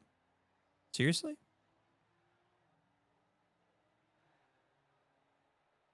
I can't do the blimp cam? Wow, that's mean.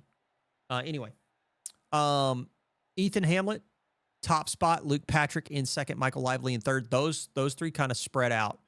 Jaden Ledbetter finished a minute 8 back relative to Ethan Hamlet. Probably the closest of to the top three. So in fourth. So good points finish. I mean, probably not what Jaden wanted, but relative to his current lead with 55 points, I think that's going to be a good points haul. Alex Velasco back with us for the first round of season 1 of 2026. He comes across the line 5th overall. Nathaniel Baker in 6th. Yeah, Nathaniel Baker in 6th. Benjamin O'Shea 7th. Gian Cardoso, Jack Wilkins, Quinn Fenimore. That is your LMP3 Pro category. Let's look at LMP3 AM. Paul Miles, a lap ahead of the rest of the field. Nathaniel Wilkins going to take second, though. Good points finish for Nathaniel, with Zachary Menace in third, Cameron Robertson in fourth, Garrett Hillman in fifth, Ryan Blyce, Alan Love, I think 5 laps down, 6th, 7th, respectively, and then Joey Salata and Joseph Savage didn't finish the race. Let's take a look at GT3 now. So the GT3 finishers, we've got Tanner Schiffner on the 2-stopper, him and Tommy Kogan, 1st and 2nd, respectively, 15-second gap between them. Tyler Torville was the furthest along. I think Matt did, excuse me, guys. Am I missing this? Did Mark Coyne not, did Mark Coyne not come across the line? I think he did. The data is being weird, so I don't know if he came across the line or not. It still shows him as not checkered, but whatever. So Tanner Schiffner, Tommy Kogan, Tyler Torville, highest of the 3 stoppers, Malcolm Coates, Matt Pyle, that's your top 5. Chris Turner coming across the line in 6th for some good points. Mark Coyne, 7th, with Andrew Mathias, Ryan Beauchesne, and Christopher Blue are your top 10 GT3, but we've got more.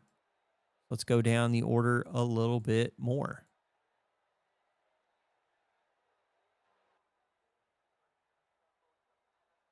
Joey Meliti, Gab Chavez, Robert Lewis, 11th, 12th, 13th, respectively, with Paul York, 14th, Kyle Potter in 15th. Herbert Panetta Sr., another one of the folks that got involved in some shenanigans somehow because he had like an over 1-minute pit stop, I think, on his 2nd stop. He's going to finish in 16th with Nicholas Paul, a newcomer, in 17th, Ryan Nolan, 18th, Eduardo Zamora, 19th, Ian Southern in 20th. All right, let's bump it back to 1 and go to GT4 Pro. One of the late 3 stoppers, Scott Fleming, going to take the win. Jake Hewitt's going to come across the line in 2nd, with Nick Bowen in 3rd. Corey Lobner is going to get good points with 4th place. Henry Garcia is going to salvage some points with 5th. And then we've got Colin Johnson in 6th, Levi Powell in 7th, Sophie Bozeman in 8th, and Stephen Wallace did not finish the race. In GT4 AM now, Sean Sullivan, top spot. Sean Sullivan really putting on a show in GT4 AM right now with Sean Harvey in 2nd, Adrian Maruzak in third, so good points for Adrian. Newcomer Drew Friedman in fourth with Dave Schneider in fifth. John Newman comes across the line in sixth. William Lewis in seventh. We've got Matthew Pulcher in eighth. Logan Branson in ninth.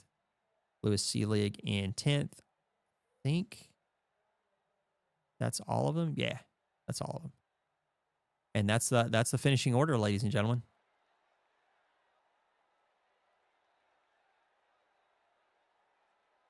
So yeah, that was 90 minutes of Sebring. That was absolute chaos from start to finish. But I think the people that played the fuel strategy game, I think they were the big winners. If you had raw pace and could do the 3-stopper, you probably were okay. But the folks that had the fuel and tire strategy down, I think they were the big winners. I think we're going to see something potentially similar at Long Beach. So I just want to remind everybody. Oh, thank you so much, Dad. Thanks for stopping by and watching the race. Take care. But yeah, Long Beach. We got Long Beach February 7th. I think you're going to want to tune in for that one. I think we're going to see another one of these shows relative to strategy. One, if we end up with over 50 cars at Long Beach, that's going to be mental. Two, I think outside of traffic management, it being a narrow street circuit, I think managing your tire strategy, your fuel strategy is going to be another key thing. Because I think you're probably going to see a lot of slow running relative to traffic. So if you're already dealing with traffic and stuff, why not try and do the fuel save, the tire save? Maybe you can make something work. I think strategy is going to be a big deal. One, surviving. Don't get involved in the incidents, and then try and do some strategy stuff. But yeah, so that's February 7th. As always, if you want to be a part of the sports car series here at Track Limits, join us on Discord. That's the key place we want to come find us. But yeah, that is going to be the show. If you all stick with me just a little bit, I want to go see if we can find somebody go raid right now. Just going to take a peek, see who's out here doing stuff.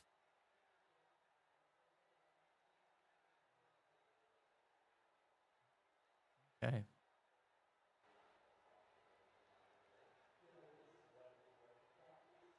You know what? You guys have watched a lot of sports car racing. Why don't we go ahead and send you guys over to somebody who I've known for a minute?